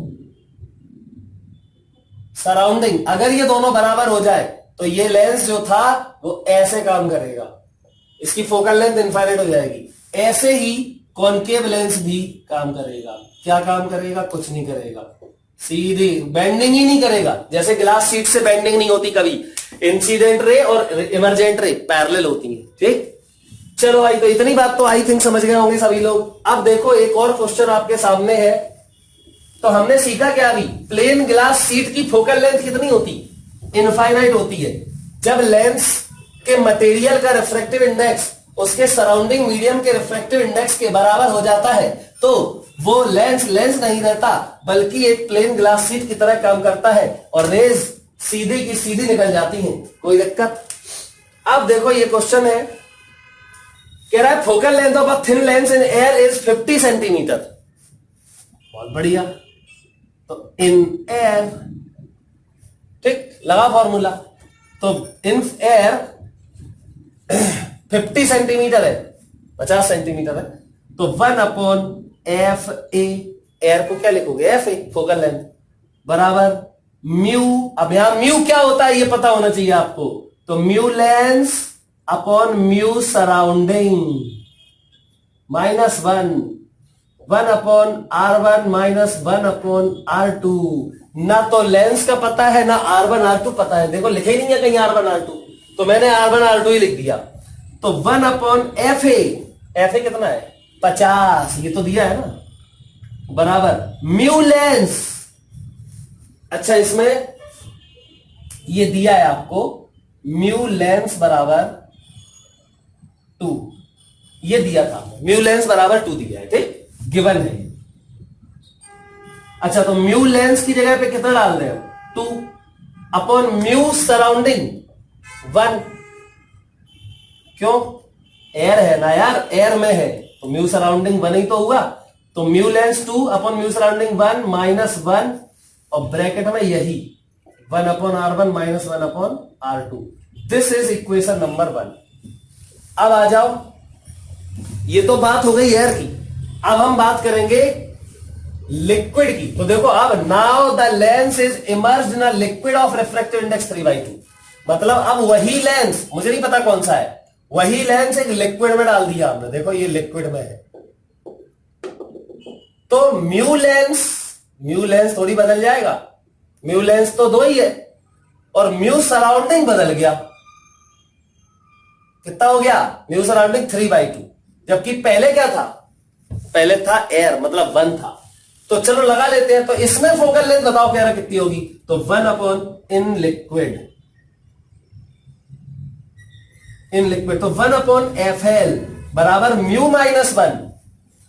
म्यू की जगह पे mu lens upon mu surrounding minus 1 upon R1 minus 1 upon R2। Clear बेटा? एक बार सिंपल सी बात हो गई। यहां से हम 1 upon R1 minus 1 upon R2 की वैल्यू निकाल सकते हैं और इसमें डाल सकते हैं और अब इस क्वेश्चन को सॉल्व कर पाएंगे। ठीक है, कुछ नहीं करना है, डिवाइड कर दो। ये 2 माइनस 1 बचेगा, मतलब ये हो गया 1 अपॉन 50 बराबर 1 upon R1 minus 1 upon R2। ठीक, इसको और इसको, ये फर्स्ट इक्वेशन है, इक्वेट करा दो या यहां पे डाल दो। तो यहां डालोगे तो 1 अपॉन F लिक्विड बराबर म्यू लेंस कितना है भैया? म्यू लेंस है 2 अपॉन म्यू सराउंडिंग 3/2। तो ये 3/2 चला जाएगा ऊपर, माइनस 1। ठीक, और ब्रैकेट में 1 upon R1 minus 1 upon R2 1 upon 50। तो ये हो गया 1 अपॉन 50। ठीक, अब देखो 4 और ये 4 अपॉन 3 माइनस 1, तो 1 अपॉन FL बराबर 4/3 माइनस 1, मतलब बेटा 1/3 इंटू 1/50। क्या हो गया? FL बराबर 150 सेंटीमीटर। बढ़ गई फोकल लेंथ। ठीक, तो फोकल लेंथ तो बढ़ती है ये। अच्छा, इसमें देखो 50 सेंटीमीटर थी फोकल लेंथ, लिक्विड में डाला तो 150 है, प्लस में ही है ना। क्यों है प्लस में? पता है, क्योंकि जो लिक्विड सराउंडिंग का रिफ्रैक्टिव इंडेक्स है वो 3/2 है और इसका देखो 2 है, मतलब इसका अभी भी ज्यादा है। तो जब तक लेंस का लेंस का मीडियम का रिफ्रैक्टिव इंडेक्स, लेंस के मटेरियल का रिफ्रैक्टिव इंडेक्स सराउंडिंग से ज्यादा रहेगा, तब तक लेंस की फोकल लेंथ का साइन नहीं बदलेगा। जैसे ही रिफ्रैक्टिव इंडेक्स सराउंडिंग का ज्यादा हुआ, ये कॉन्वेक्स है तो कॉनकेव बन जाएगा, कॉनकेव है तो कॉन्वेक्स बन जाएगा। क्लियर? और बराबर हो गया अगर दोनों का रिफ्रैक्टिव इंडेक्स, तो ये प्लेन ग्लास शीट की तरह काम करेगा और रेज को डेविएट ही नहीं करेगा। सीधी आएंगी, सीधी जैसी भी आएंगी वैसे ही निकल जाएंगी। क्लियर? तो आई होप ये बात आप लोग जरूर समझ गए होंगे। देखो बेटा, ये मैंने जो अभी प्रूफ किया था वो सब मैंने रे डायग्राम बना दिया है इसका। ठीक, देखो इसमें क्या हो रहा है, कॉन्वेक्स लेंस है लेकिन ये डाइवर्ज कर रहा है। इसका मतलब है कि यहां μ1 बड़ा है μ2 से। ऐसा ही सेम इसमें कॉनकेव है लेकिन देखो कन्वर्ज कर रहा है, उल्टा काम कर रहा है, मतलब इसका सराउंडिंग का बड़ा है लेंस के मटेरियल से। इसमें देखो केस सेकंड में ऊपर लिखा भी है मैंने, नेचर ऑफ लेंस चेंजेस। ठीक, यहां पे देखो ये कॉन्वेक्स है और जो कॉन्वेक्स है और कन्वर्जिंग है और कन्वर्ज ही कर रहा है, ये डाइवर्जिंग है डाइवर्ज कर रहा है, मतलब इसका सराउंडिंग का रिफ्रैक्टिव इंडेक्स कम है मीडियम से, लेंस के मटेरियल से। सेम इसमें। क्लियर? इसमें देखो सीधी पैरेलल रेस चलेगी, मतलब इसकी फोकल लेंथ इनफाइनाइट हो गई। तो इसका मतलब क्या है, μ1 बराबर μ2। ओके, तो आई थिंक ये वाली बात तो 100% क्लियर हो गई होगी। अच्छा, एक बात और मुझे बोलनी थी बेटा, इसके मॉड्यूल में क्वेश्चंस हैं, मॉड्यूल में सॉल्व्ड एग्जांपल्स है, वो आपको करने हैं सारे। 3-4 क्वेश्चन है इसके, जरूर कर लेना। ठीक, फिर इसके बाद हम लोग अब आगे हम लोग क्या सीखेंगे, अभी केस फर्स्ट चल रहा था लेंस मेकर्स फॉर्मूला का, अब हम सेकंड पढ़ेंगे जब लेंस के दोनों साइड मीडियम अलग अलग हो, यहां μ1 लेंस का μ2 और यहां μ3। ठीक, ये हम लोग सीखेंगे, बहुत सिंपल है। और फिर उसके बाद हम लोग जैसे इमेज फॉर्मेशन करते थे कॉन्वेक्स और कॉनकेव से, मिरर से, वैसे ही अब लेंस से सीखेंगे और ये फिर खत्म हो जाएगा। ठीक,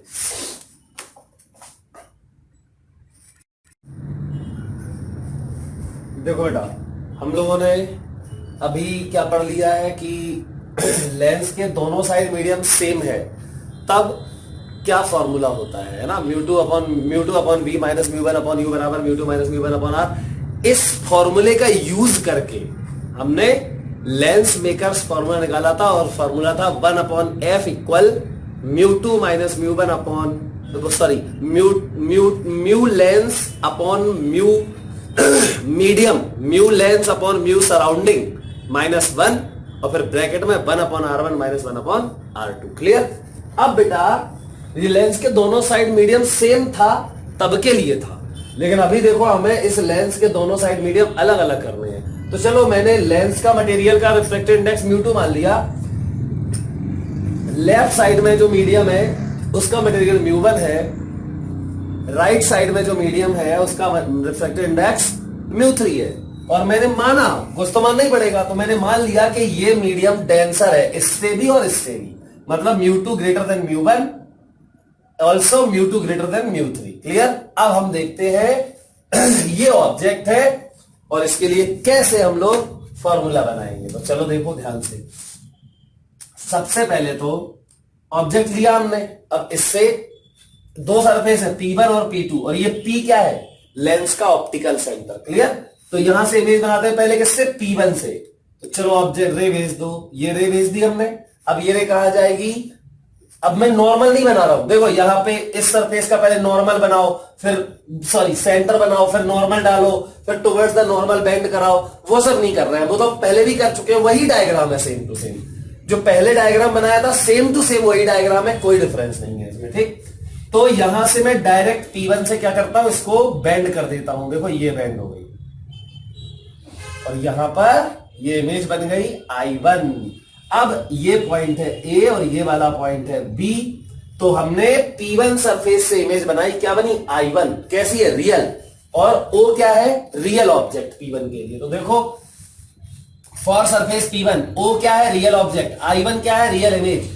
सिंगल सरफेस रिफ्रैक्शन फॉर्मूला, बेटा एक सरफेस है, कौन सा फॉर्मूला लगाओगे, सिंगल सरफेस, और all the distance are measured from pole, तो पोल क्या है इस सरफेस का, P1 लगाते हैं, तो μ2 upon v minus μ1 upon u बराबर μ2 माइनस μ1 अपॉन R1।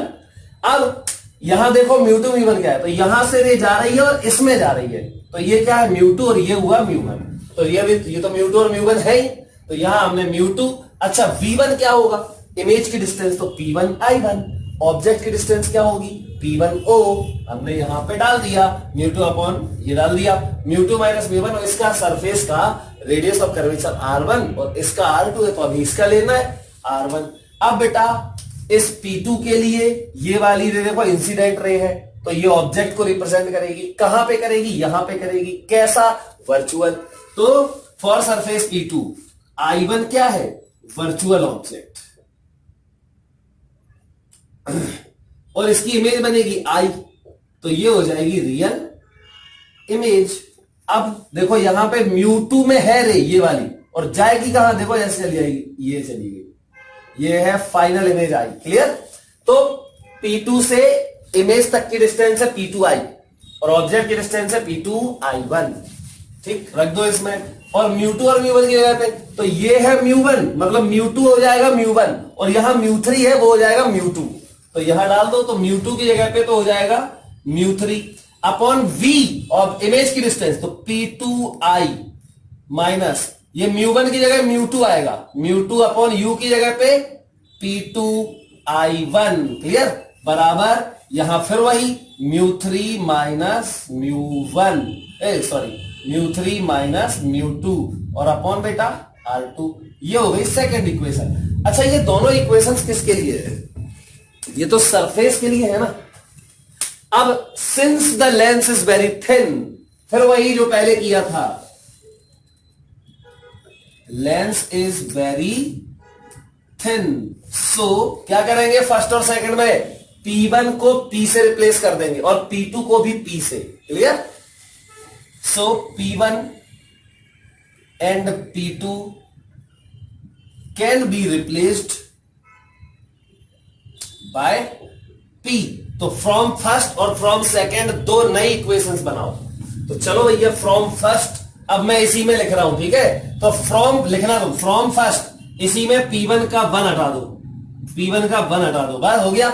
ये हो गई कौन सी इक्वेशन? थर्ड। ऐसे ही इसमें देखो P2 का 2 हटा दो, P2 का 2 हटा दो, हो गई फोर्थ। और अब दोनों को जोड़ दो। अच्छा ये बताओ, अगर मैं इस लेंस के लिए मैं क्या बोलूंगा? देखो सुनना, मैं बोलूंगा कि ये ऑब्जेक्ट है, किसके लिए? लेंस के लिए। मैं ये नहीं बोल सकता कि ये ऑब्जेक्ट है P1 के लिए।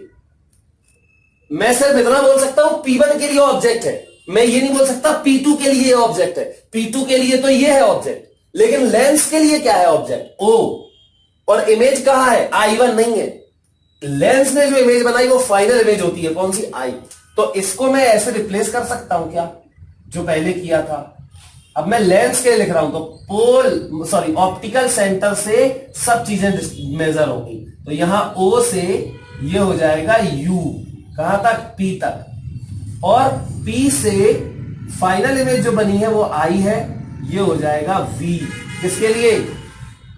लेंस के लिए। P से I तक और O से P से O तक। क्लियर? और इस लेंस की फोकल लेंथ अगर F है तो हम बोलेंगे, बताइए तुम्हें क्या? ठीक। अब यहां पर एक समस्या आएगी। ऐसा हमने पहले तो कर दिया था हम, लेकिन इसमें ऐसा क्यों नहीं कर सकते हैं? तो आप ये नहीं बोल पाओगे कि इसकी फोकल लेंथ F है। देखना अभी हम बता रहे हैं आपको, 2 मिनट में समझ जाओगे तुम। मैंने आपसे बोला था कि हर लेंस की 2 फोकल लेंथ होती है, एक लेफ्ट में और एक राइट में, याद है? ठीक। F फर्स्ट फोकस और सेकंड फोकस बताया था। तो वो फोकल लेंथ दोनों कब सेम होती थी? इस साइड फोकल लेंथ, इस साइड फोकल लेंथ का मैग्नीट्यूड कब सेम होता था? याद करो। तब होता था सेम जब लेंस के दोनों साइड मीडियम सेम हो। लेकिन अगर लेंस के दोनों साइड मीडियम अलग अलग है तो दोनों साइड की फोकल लेंथ भी अलग अलग होती है। क्लियर? तो ये एक स्पेशल केस है। अब देखो मैं पूरा भी समझाऊंगा आपको। पहले तो हम लेंस के लिए जनरल फॉर्मूला एस्टेब्लिश करते हैं। चलो तो कर लेते हैं। तो आ जाइए, क्या करते हैं हम लोग? फर्स्ट दो, थर्ड और फोर्थ को जोड़ दो। यही तो किया था, 3 + 4 कर दो। करो भैया, 3 और 4 को जोड़ो। तो देखो क्या कैंसिल हो जाएगा? μ2/pi1, μ2/pi1 cancel. क्या बचा? μ3/pi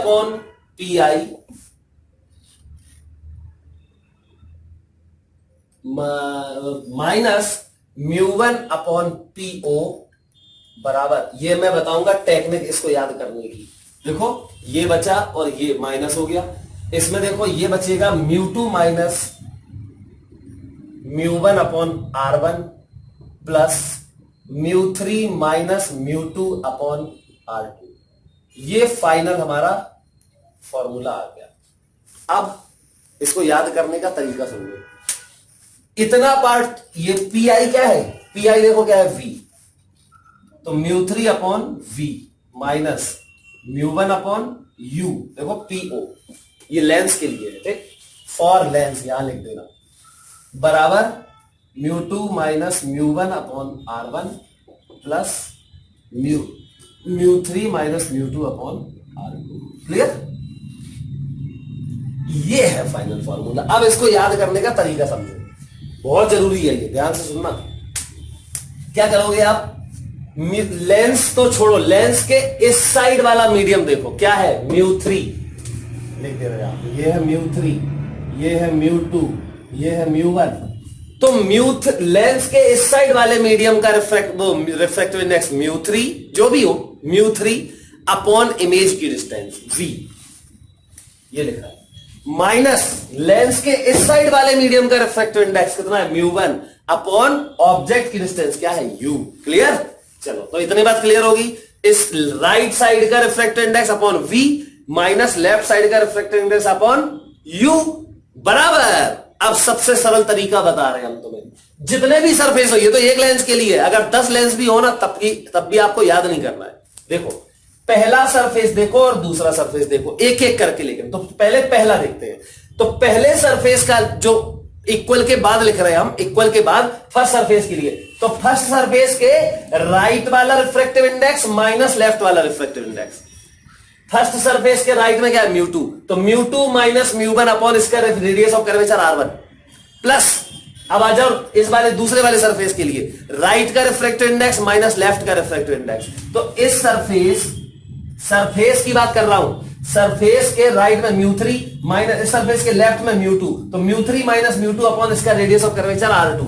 देखो ये आ गया, ये क्या है, ये वाला टर्म देखो, फर्स्ट सरफेस के right minus left upon radius of curvature, बात खत्म। Right minus left upon radius of curvature, बात खत्म। तो ऐसे प्लस दूसरे के लिए और होते अगर, तो प्लस तीसरे के लिए, प्लस चौथे के लिए, ये करना है बस, ये फॉर्मूला है। क्लियर? अब थोड़ा सा और ध्यान देंगे हम लोग, और ये मैं मिटा रहा हूं अभी, आई थिंक इतनी बात समझ गए होंगे सब, ठीक बेटा। अब इसमें एक काम करो, मैं आपसे अगर पूछूं कि इस लेंस की कितनी फोकल लेंथ है, तो किसी भी लेंस की कितनी फोकल लेंथ होती है, 2 होती है, first focal length, second focal length, ठीक। तो चलो हम अच्छा इस लेंस के लिए, इसी लेंस के लिए फर्स्ट फोकल लेंथ और सेकंड फोकल लेंथ की बात कर लेते हैं, ठीक। तो मैं इसको मिटा दूं, चलो ये मिटा देते हैं, ठीक। अब तो हमारा डायग्राम कौन सा बन गया, ये भी हटा देते हैं, ये भी हटा दो, कोई मतलब नहीं है इसका, हमारा ये डायग्राम है, ठीक। और ये फॉर्मूला है। अब फॉर्मूला को देखो, याद करने की जरूरत नहीं है, मैंने बता दिया क्या करना है। लेंस के इस साइड म्यू3 अपॉन इमेज की डिस्टेंस v माइनस लेंस के इस साइड अपॉन u ऑब्जेक्ट की डिस्टेंस बराबर फर्स्ट सरफेस के लिए mu two minus mu one upon r1 plus second surface के लिए म्यू3 माइनस म्यू2 अपॉन r2। बस राइट का रिफ्रैक्टिव माइनस लेफ्ट का refractive upon radius of curvature का था। अब बेटा फर्स्ट फोकल लेंथ, चलो फॉर फर्स्ट फोकल लेंथ।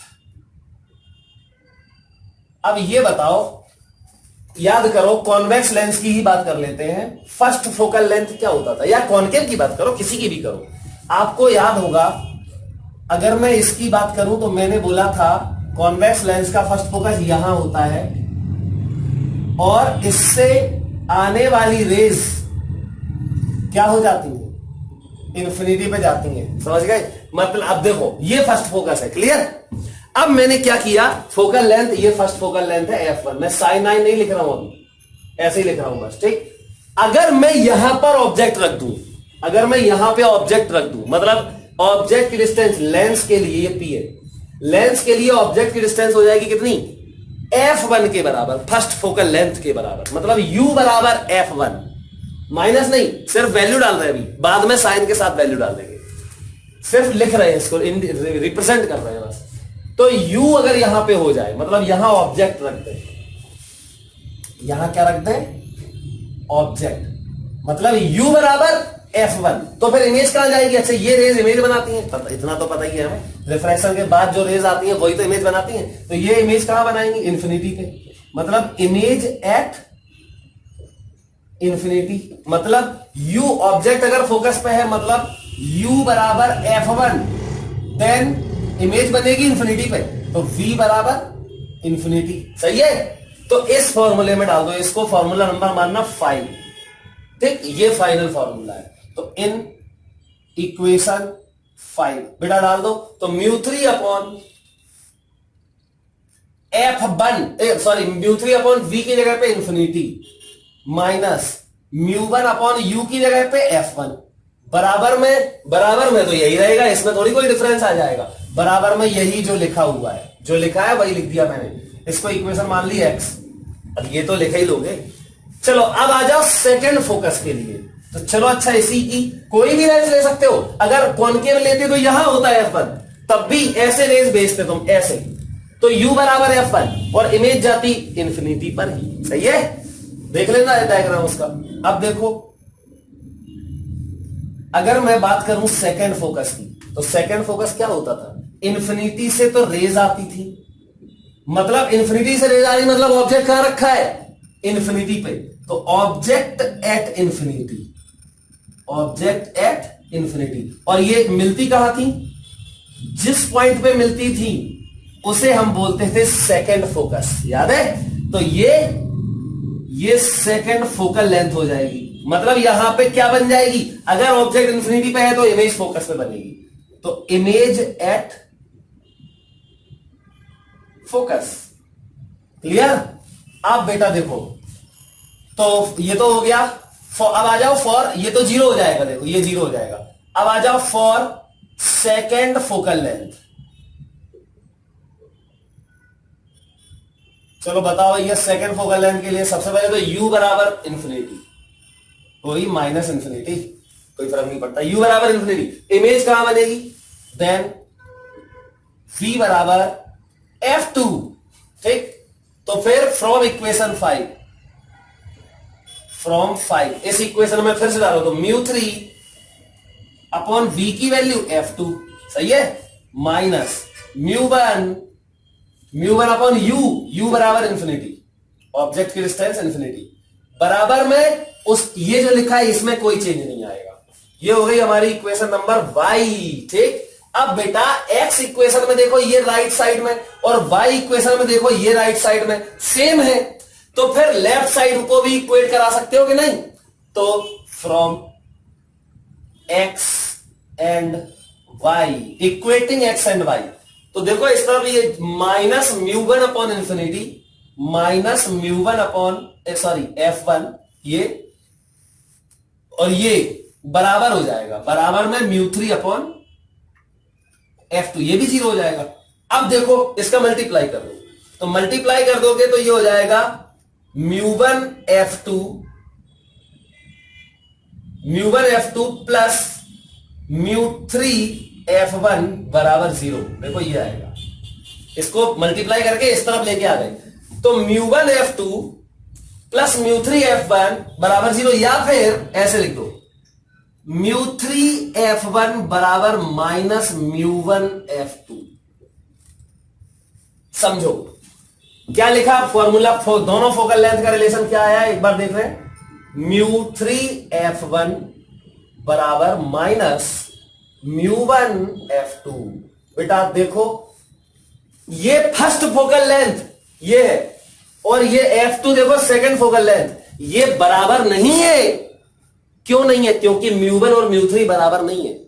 अगर μ1 और μ3 बराबर हो जाए, मतलब इस लेंस के दोनों साइड ये जो रिफ्रैक्टिव इंडेक्स है ये बराबर हो जाते, तो ये दोनों फोकल लेंथ बराबर हो जाते, लेकिन बराबर नहीं है तो नहीं है ये बराबर। अब कौन बड़ी है, तो अगर देखो μ3 अगर बड़ा है, इनका प्रोडक्ट सेम है, सीधी बात है यार, ऐसे याद करो। इस तरफ की फोकल लेंथ, इस तरफ की फोकल लेंथ क्या थी f1, देखो वो लिखिए डायग्राम में, और इनटू इस तरफ का रिफ्रैक्टिव इंडेक्स, तो f1 इंटू μ3 बराबर होता है इस तरफ की फोकल लेंथ f2 इंटू इस तरफ का रिफ्रैक्टिव इंडेक्स μ1। मतलब ये हो गया कि अगर μ3 बहुत बड़ा है, अगर ये μ3 बहुत बड़ा है ना, तो इस साइड की फोकल लेंथ कम होगी। अगर ये μ3 बड़ा है तो इस साइड की फोकल लेंथ मतलब f1 कम होगी, ठीक। और अगर देखो यहां पे μ1 बहुत बड़ा है, μ1 बहुत बड़ा है, तो फिर f2 छोटा होगा, क्योंकि प्रोडक्ट बराबर रहना है। और साइन देखो आगे माइनस लगा है, क्यों, क्योंकि एक फोकल लेंथ इस तरफ है और दूसरी फोकल लेंथ इस तरफ है, तो साइन ऑपोजिट होंगे इसके। क्लियर। तो आई होप आप लोग बिल्कुल क्लियरली इस बात को समझ गए होंगे, और इस बात को हम ध्यान भी रखेंगे। अब हम इसके कुछ न्यूमेरिकल्स करेंगे। देखो बेटा कह रहा है कि क्वेश्चन ले लेते हैं, यही अभी जो किया हमने, यहां लेंस है एक दिख रहा है, कॉन्वेक्स लेंस है, मतलब कन्वर्जिंग लेंस है। लेफ्ट में μ1, राइट में μ3, और लेंस का मटेरियल का refractive index μ2। Radius of curvature है इसकी r1 और r2। अब वो कह रहा है अपन से, कह रहा है कि find a relation between μ1, μ2 and μ3 such that, ये लेंस तो कॉन्वेक्स है लेकिन ये काम करे उल्टा, मतलब डाइवर्जिंग लेंस की तरह काम करे। देखो ये क्वेश्चन लिखा है, अब आंसर देखो इसका। सबसे पहले तो चलो इसकी फोकल लेंथ लिखते हैं। बेटा आप बहुत ध्यान सुनना, जब भी हमें इसकी फोकल लेंथ चाहिए। अच्छा एक बात बताओ, कन्वर्जिंग लेंस की फोकल लेंथ कैसी होती है? पॉजिटिव। डाइवर्जिंग लेंस की फोकल लेंथ नेगेटिव। मतलब इसकी फोकल लेंथ को नेगेटिव करना है। जब भी आपसे कभी फोकल लेंथ के बारे में बात करें, कुछ मत करो, एक काम करो, सबसे पहले ध्यान सुनना, पहले इसका जनरल फॉर्मूला लिखो लेंस का। क्या होता है लेंस का फॉर्मूला? अभी मैंने बताया था, इस साइड का रिफ्रैक्टिव इंडेक्स अपॉन वी, मतलब μ3 अपॉन वी माइनस इस साइड का रिफ्रैक्टिव इंडेक्स अपॉन यू, तो μ1 अपॉन यू बराबर दोनों सरफेस के लिए अलग अलग टर्म्स लिखो और ऐड करो। तो इसके लिए क्या लिखोगे? μ2 minus μ1 upon r1, μ2 minus μ1 upon r1 plus इसके लिए क्या लिखोगे? μ3 माइनस μ2 अपॉन r2। सही है? अब ये तो हो गया। अब हमें इसकी फोकल लेंथ चाहिए। इसमें कहीं फोकल लेंथ तो दिखाई नहीं दे रही हमें, है ना? तो फोकल लेंथ के लिए क्या करते हैं? पैरेलल रेज भेज दो, पैरेलल रेज भेज दो। जहां मिल जाएंगी या तो यहां मिलेंगी या फिर यहां मिलेंगी, है ना? अगर यहां मिल गई तो ये कन्वर्जिंग है, और अगर ये दूर दूर हो गई तो फिर पीछे मिलेंगी, मतलब ये डाइवर्जिंग है। सही है ना? तो अगर ये यहां मिली या अगर से अच्छा ये यहां मिली तो इसकी ये फोकल लेंथ होगी, है ना? और अगर ये यहां मिल गई पीछे ऐसे, मतलब डाइवर्ज हो गई, तो यहां मिलेंगी, तो फिर ये इसकी फोकल लेंथ होगी। ठीक, समझ में आ गई बात? तो हमें कुछ नहीं करना है, हमें सिर्फ एक काम करना होता है। जब भी फोकल लेंथ के बारे में पूछता है हम पैरेलल रेज भेज देते हैं, वो जहां पर मिल जाती हैं वो फोकस होता है। क्यों? क्योंकि ये सेकंड फोकस पता करते हैं। Prime principal focus, focal length को डिफाइन करने वाला कौन होता है? Second focus. और सेकंड फोकस कैसे डिफाइन करते हैं हम लोग? पैरेलल रेज भेज के, जहां मिलती हैं वहां सेकंड फोकस होता है। तो सीधी बात है, हमेशा जब भी फोकल लेंथ की बात करें पैरेलल रेज भेज दो, मतलब कि ऑब्जेक्ट को कहां रख दो? इंफिनिटी पर। तो जहां इमेज बनेगी वो फोकस होगा। चलो तो अब ध्यान से सुनो, इफ u बराबर इंफिनिटी देन इमेज बनेगी कहां? फोकस पर, f पर रखो। तो μ3 अपॉन इमेज की डिस्टेंस क्या है? f। यही करना है हमेशा, आगे भी ये एक है, अभी दो चार और लगाते संग में, तब भी यही करना है। μ3 अपॉन f माइनस ये तो जीरो हो जाएगा, बराबर μ2 माइनस μ1 अपॉन r1, तो इसमें थोड़ी कोई चेंज होगा, प्लस μ3 माइनस μ2 अपॉन r2। अब बेटा ये तो जीरो हो जाएगा। ठीक, f को तुम्हें क्या चाहिए? देखो इसमें f को नेगेटिव करना है। क्यों? क्योंकि वो कह रहा है कि behaves as a diverging lens. अब डाइवर्जिंग लेंस की तरह काम कराना है, मतलब इसकी फोकल लेंथ कैसी चाहिए? नेगेटिव। तो to make the lens diverging क्या होना चाहिए? f नेगेटिव होना चाहिए। नेगेटिव मतलब लेस देन जीरो। ठीक, तो f लेस देन जीरो करो। यार f लेस देन जीरो कैसे करें? अगर f नेगेटिव है, सुनो, f μ3, ये μ3 है, refractive index of any medium. ये कभी भी क्या, एयर के रिस्पेक्ट में, ये μ3 क्या है? इस साइड के मीडियम का refractive index with respect to air. μ2 क्या है? लेंस के मटेरियल का refractive index with respect to air. μ1 क्या है? इस साइड का refractive index with respect to air. तो ये आपको याद होगा, किसी भी मीडियम का रिफ्रैक्टिव इंडेक्स एयर के रिस्पेक्ट में जो होता है वो कभी लेस देन 1 नहीं होता, हमेशा ग्रेटर देन 1 होता है। तो ये तो ग्रेटर देन 1 है ही, इसमें तो कोई टेंशन नहीं है। ये हमें नेगेटिव चाहिए, मतलब ये पूरा क्या होना चाहिए? नेगेटिव। ये पूरा नेगेटिव होना चाहिए। क्लियर? ये पूरा नेगेटिव होना चाहिए, मतलब ये पूरा नेगेटिव। ये पूरा का मतलब क्या है? ये पूरा नेगेटिव होना चाहिए। बात खत्म हो गई। क्या लिखोगे? μ2 minus μ1 upon r1 plus μ3 minus μ2 upon r2 less than zero. Less than 0। इसका मतलब क्या हुआ, ये और ये का सम जो है वो नेगेटिव है। क्लियर? ये है कंडीशन किसकी, इस लेंस के डाइवर्जिंग होने की। अगर यही कन्वर्जिंग होने की कंडीशन पूछे तो कुछ नहीं, ये ग्रेटर देन 0 कर दो। समझ गए? आई थिंक ये बात आप लोग जरूर समझ गए।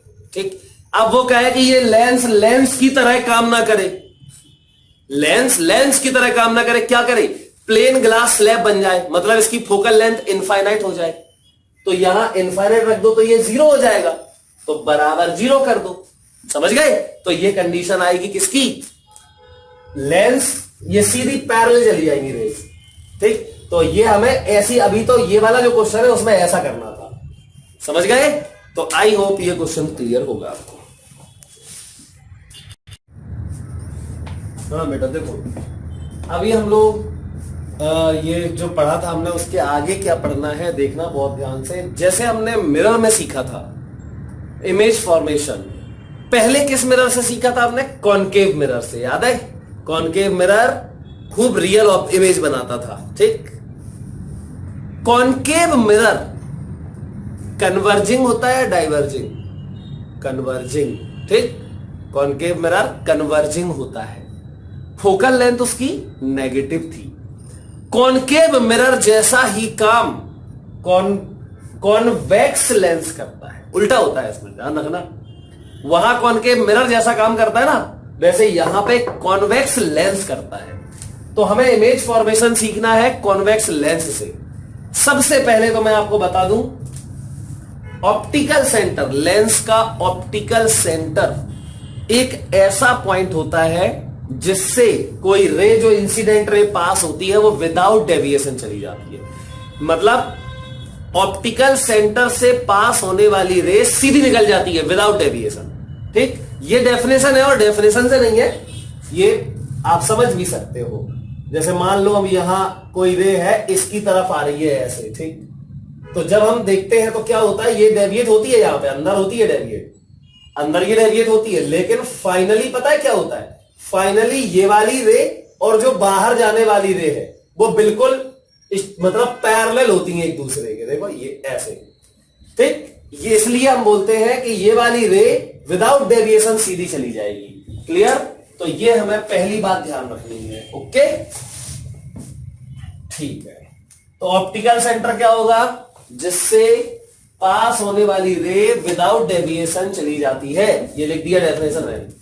अब मैग्निफिकेशन का फॉर्मूला m बराबर क्या होता है, वही जो होता था height of image upon height of object. फिर हमने उसमें डेराइव किया था v by u, याद है? कॉनकेव मिरर लेके किया था, और इमेज हमने यहां मिरर रखा था, यहां ऑब्जेक्ट, यही इमेज बनी थी उल्टी। लेकिन यहां पे देखो कॉन्वेक्स लेंस अगर हम ले लें और वही फॉर्मूला डेराइव करें तो इमेज तो इस तरफ आ गई, तो यहां माइनस साइन खत्म हो जाता है। आप डेराइव भी कर सकते हो इसको, बड़ा सिंपल है, लेकिन ये बहुत छोटी सी चीज है, अपने उसमें ये तो आता नहीं है कि भैया डेराइव करके दिखाओ। ठीक है, तो आपको याद रखना है क्या होता है मैग्निफिकेशन का formula, height of image upon height of object, या फिर distance of image upon distance of object, v by u। Clear? Minus नहीं होता इसमें।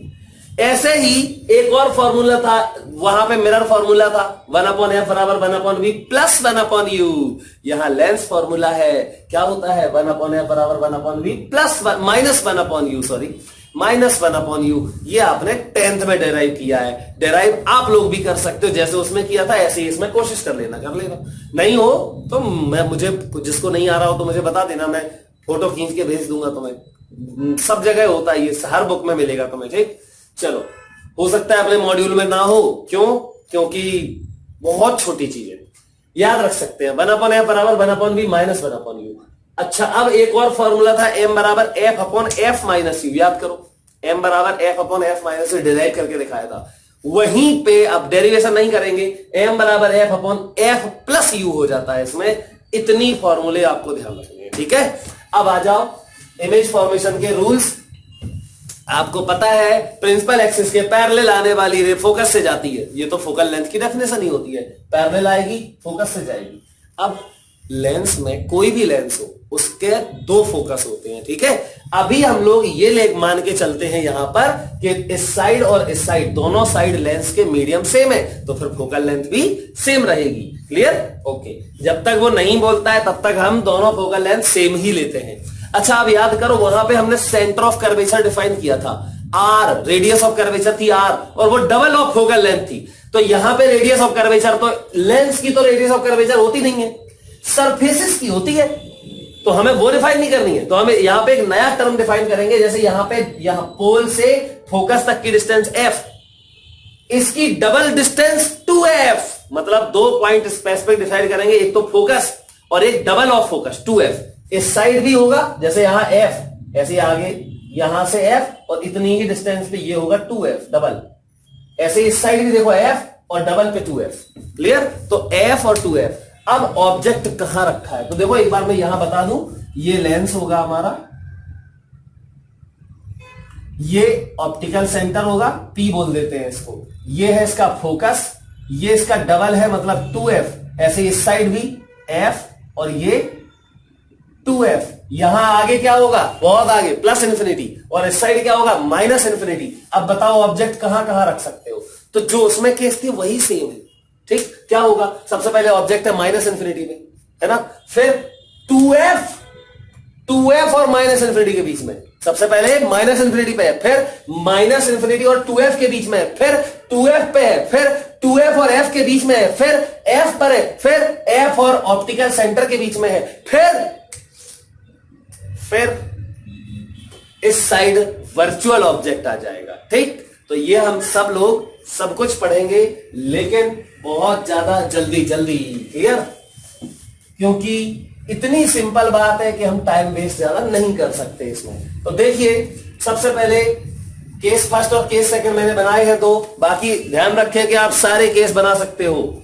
ऑब्जेक्ट एट इंफिनिटी, तो इमेज कहां होती है, फोकस पे होती है, सबको पता है। तो देखो ये लेंस है। अच्छा, इमेज होती कैसी है, रियल बनती है, इन्वर्टेड बनती है और डिमिनिश्ड बनती है, क्योंकि इन्फिनिटी पे जो भी होता है वो बड़ा होता है, मतलब ऑब्जेक्ट बड़ा ही होगा, इमेज छोटी होगी। यू कैसा होगा इसका, देखो ऑब्जेक्ट इस तरफ है मतलब यू नेगेटिव है, और इमेज बनी इस तरफ मतलब वी पॉजिटिव है। तो यू नेगेटिव है, वी पॉजिटिव है, तो एम बराबर क्या होता है, देखो वी बाई यू। इस फॉर्मूले का हमेशा याद रखना, यहां पे बताऊंगा मैं। एम बराबर होता है वी बाई यू, तो V negative, V positive, U negative, तो एम नेगेटिव हो जाएगा, और एम की वैल्यू लेस देन 1 होगी। क्यों? क्योंकि v लेस देन u। अरे ये v है यार, ये कम है, और इमेज ऑब्जेक्ट डिस्टेंस बहुत ज्यादा है, मैग्नीट्यूड, तो v का मैग्नीट्यूड कम है u से, इसलिए v बाई यू से ये लेस देन 1 आएगा, लेस देन 1। अब लेस देन 1 होता है तो डिमिनिश्ड होती है, बात खत्म। ठीक, और ग्रेटर देन 1 होता है तो मैग्नीफाइड होती है, और m इक्वल 1 होता है तो सेम साइज की इमेज होती है। चलो, तो ये पहला केस में डायग्राम देखो कैसे बनाया मैंने वहां कहीं ऑब्जेक्ट मान लिया इंफिनिटी पे, तो पैरेलल रेज ही आएंगी, तो ये आ रही पैरेलल रेज, तिरछी आ रही, पैरेलल है। तो एक रे तो मैंने ऑप्टिकल सेंटर से गुजार दी सीधी विदाउट डेविएशन, और एक रे ये आ रही थी, हमें पता है कि इमेज फोकस पे ही बननी है, तो ये फोकस है, तो यहां मैंने इमेज बना दी। पहले देखो ये मैंने इमेज बना दी, और ये वाली जो रे आ रही थी वो यहां से यहां पे इंटरसेक्ट कर गई, तो ये वाला पॉइंट जो है देखो यहां इमेज बन गई है, तो ये वाला पॉइंट है फोकस, तो फोकस पे ये इमेज बन गई। केस सेकंड देखिए, केस सेकंड में हमने ऑब्जेक्ट को माइनस इन्फिनिटी और 2f के बीच में रखा है। देखो ये 2f और यहां माइनस इन्फिनिटी होगा, बीच में रखा है। तो क्या किया हमने, आपकी मर्जी है जैसे आपको बनाना है। एक रे मैंने देखो प्रिंसिपल एक्सिस से, सॉरी ये क्या ऑप्टिकल सेंटर से सीधी निकाल दी, और एक रे मैंने पैरेलल भेज दी फोकस से होते हुए, ये यहां मिल गई, यहां इमेज बन गई। ऑब्जेक्ट था ए बी, ए की इमेज बनी ए डैश, बी की इमेज बनी बी डैश, तो ये ए डैश बी डैश उल्टी इमेज है, इन्वर्टेड रियल है, क्योंकि ये एक्चुअली रेस से बनी है। ठीक, तो रियल, इन्वर्टेड और डिमिनिश्ड है ये। क्यों, कैसे पता हमें डिमिनिश्ड है, इसको भी देख लो। यहां पे ये u बड़ा है, u बड़ा है और v छोटा है। अरे u 2f से भी इस तरफ है, और v यहां 2f और f के बीच में है, तो v छोटा है। अब v छोटा है, u बड़ा है, तो इसका मतलब हाइट ऑफ इमेज छोटी होगी, हाइट ऑफ ऑब्जेक्ट बड़ी होगी, क्योंकि m लेस देन 1 होगा। तो वही बिल्कुल सेम लिख दिया मैंने, जो इसमें लिखा था वही चीजें इसमें आएंगी। m लेस देन 1, ये हो गया। अब केस थर्ड देखो, केस थर्ड में इस ऑब्जेक्ट को 2f पे रख दो, तो 2f पे आपको याद होगा मिरर में c होता था और यहां पे 2f ही हो गया, तो ये है f, ये है 2f। चलो यहां 2f पे हमने ऑब्जेक्ट रख दिया। अब बनाओ इमेज, तो इसकी इमेज बड़े आसानी से बना सकते हैं हम। एक रे तो सीधी भेज दो, भेज दी सीधी। यहां देखो ये होगा f, ये होगा 2f। अब ये वाली रे चली जाएगी ऐसी और ये बनेगी यहां पे इमेज। अब आपको सोच रहे हो एक ही रे से बना दी इमेज, एक और भेज के देख लो। यहां से एक रे जाएगी ऐसी, देखो ये मिल गई ऑप्टिकल सेंटर से विदाउट डेविएशन। तो यहां पे ये a डैश और ये b डैश, ये है a, ये है b, ये इमेज बन गई अपनी a डैश b डैश। अब इसका m का मैग्नीट्यूड क्या होगा 1, लेकिन अभी भी m नेगेटिव होगा क्योंकि v पॉजिटिव है और u नेगेटिव है। क्लियर? तो यहां पे magnitude of m is 1, m की वैल्यू नेगेटिव होगी और सेम साइज की होगी और इमेज, और इन्वर्टेड होगी और रियल होगी, real inverted same size. Clear? अब केस 4 तुम्हें बनाना है। केस 4 में 2f और f के बीच में यहां रखोगे, इमेज पहुंच जाएगी 2f के और प्लस इंफिनिटी के बीच में, मतलब बियॉन्ड 2f, मैग्नीफाइड हो जाएगी। अब बिल्कुल सेम टू सेम उसी के जैसा चल रहा है सब, जैसे वहां पे होता था। बस फर्क क्या था, वो मिरर था तो रिफ्लेक्ट हो जाती थी रेज, यहां पे रिफ्रैक्ट हो रही है। समझ गए? तो ये तुम्हें बनाना है। अब देखो बेटा, इसके बाद अगला केस है 2f पे आ गया था। अब देखो अगला केस है 2f और f के बीच में। ठीक, तो अगर 2f और f के बीच में है तो ये 2f से बियॉन्ड चली जाती है। अब इसमें रे डायग्राम में तो कुछ है नहीं, खुद बना सकते हो। मैग्नीफाइड इमेज बनेगी, उल्टी बनेगी, इन्वर्टेड होगी और रियल होगी। ठीक, अब m की वैल्यू क्या, देखो u नेगेटिव है और v पॉजिटिव है, तो फिर m का मैग्नीट्यूड m तो नेगेटिव ही आएगा लेकिन ग्रेटर देन बनाएगा m। क्यों? क्योंकि v बड़ा हो गया, u छोटा हो गया, तो मैग्नीफाइड इमेज बन गई। देखो ये मैंने लिख भी दिया है पूरा। ठीक, अब अगला केस 2f और f के बीच के बाद f पे आ जाए, तो अगर ये ऑब्जेक्ट f पे आ जाए तो इमेज इंफिनिटी पे चली जाएगी। क्लियर? कैसे? एक रह गई ये, एक यहां से गई और ये फोकस से जाएगी, तो ये दोनों पैरेलल हो गई, मतलब इंफिनिटी चली जाएगी। ठीक, तो ये रियल इन्वर्टेड और मैग्नीफाइड इमेज होगी। अब ये क्लियर है, m की वैल्यू मच ग्रेटर देन 1 होगा और m अभी भी नेगेटिव होगा क्योंकि इस तरफ u नेगेटिव है और इस तरफ v पॉजिटिव है। क्लियर? ये तो हो गए हमारे 5 केस। अब देखो ये मैं मिटा रहा हूं 5 तक, ये आप लिख सकते हो पहले तो। अब देखिए लास्ट केस, याद करो ये सारे केस बिल्कुल सेम टू सेम किसके जैसे हैं? कॉनकेव मिरर के ही जैसे हैं, है ना? कॉनकेव मिरर के सारे केस अभी तक किसके जैसे हैं? कॉन्वेक्स लेंस के जैसे ही हैं। ठीक, तो अब इसमें एक बात सोचो, रियल इमेज कब बनती है?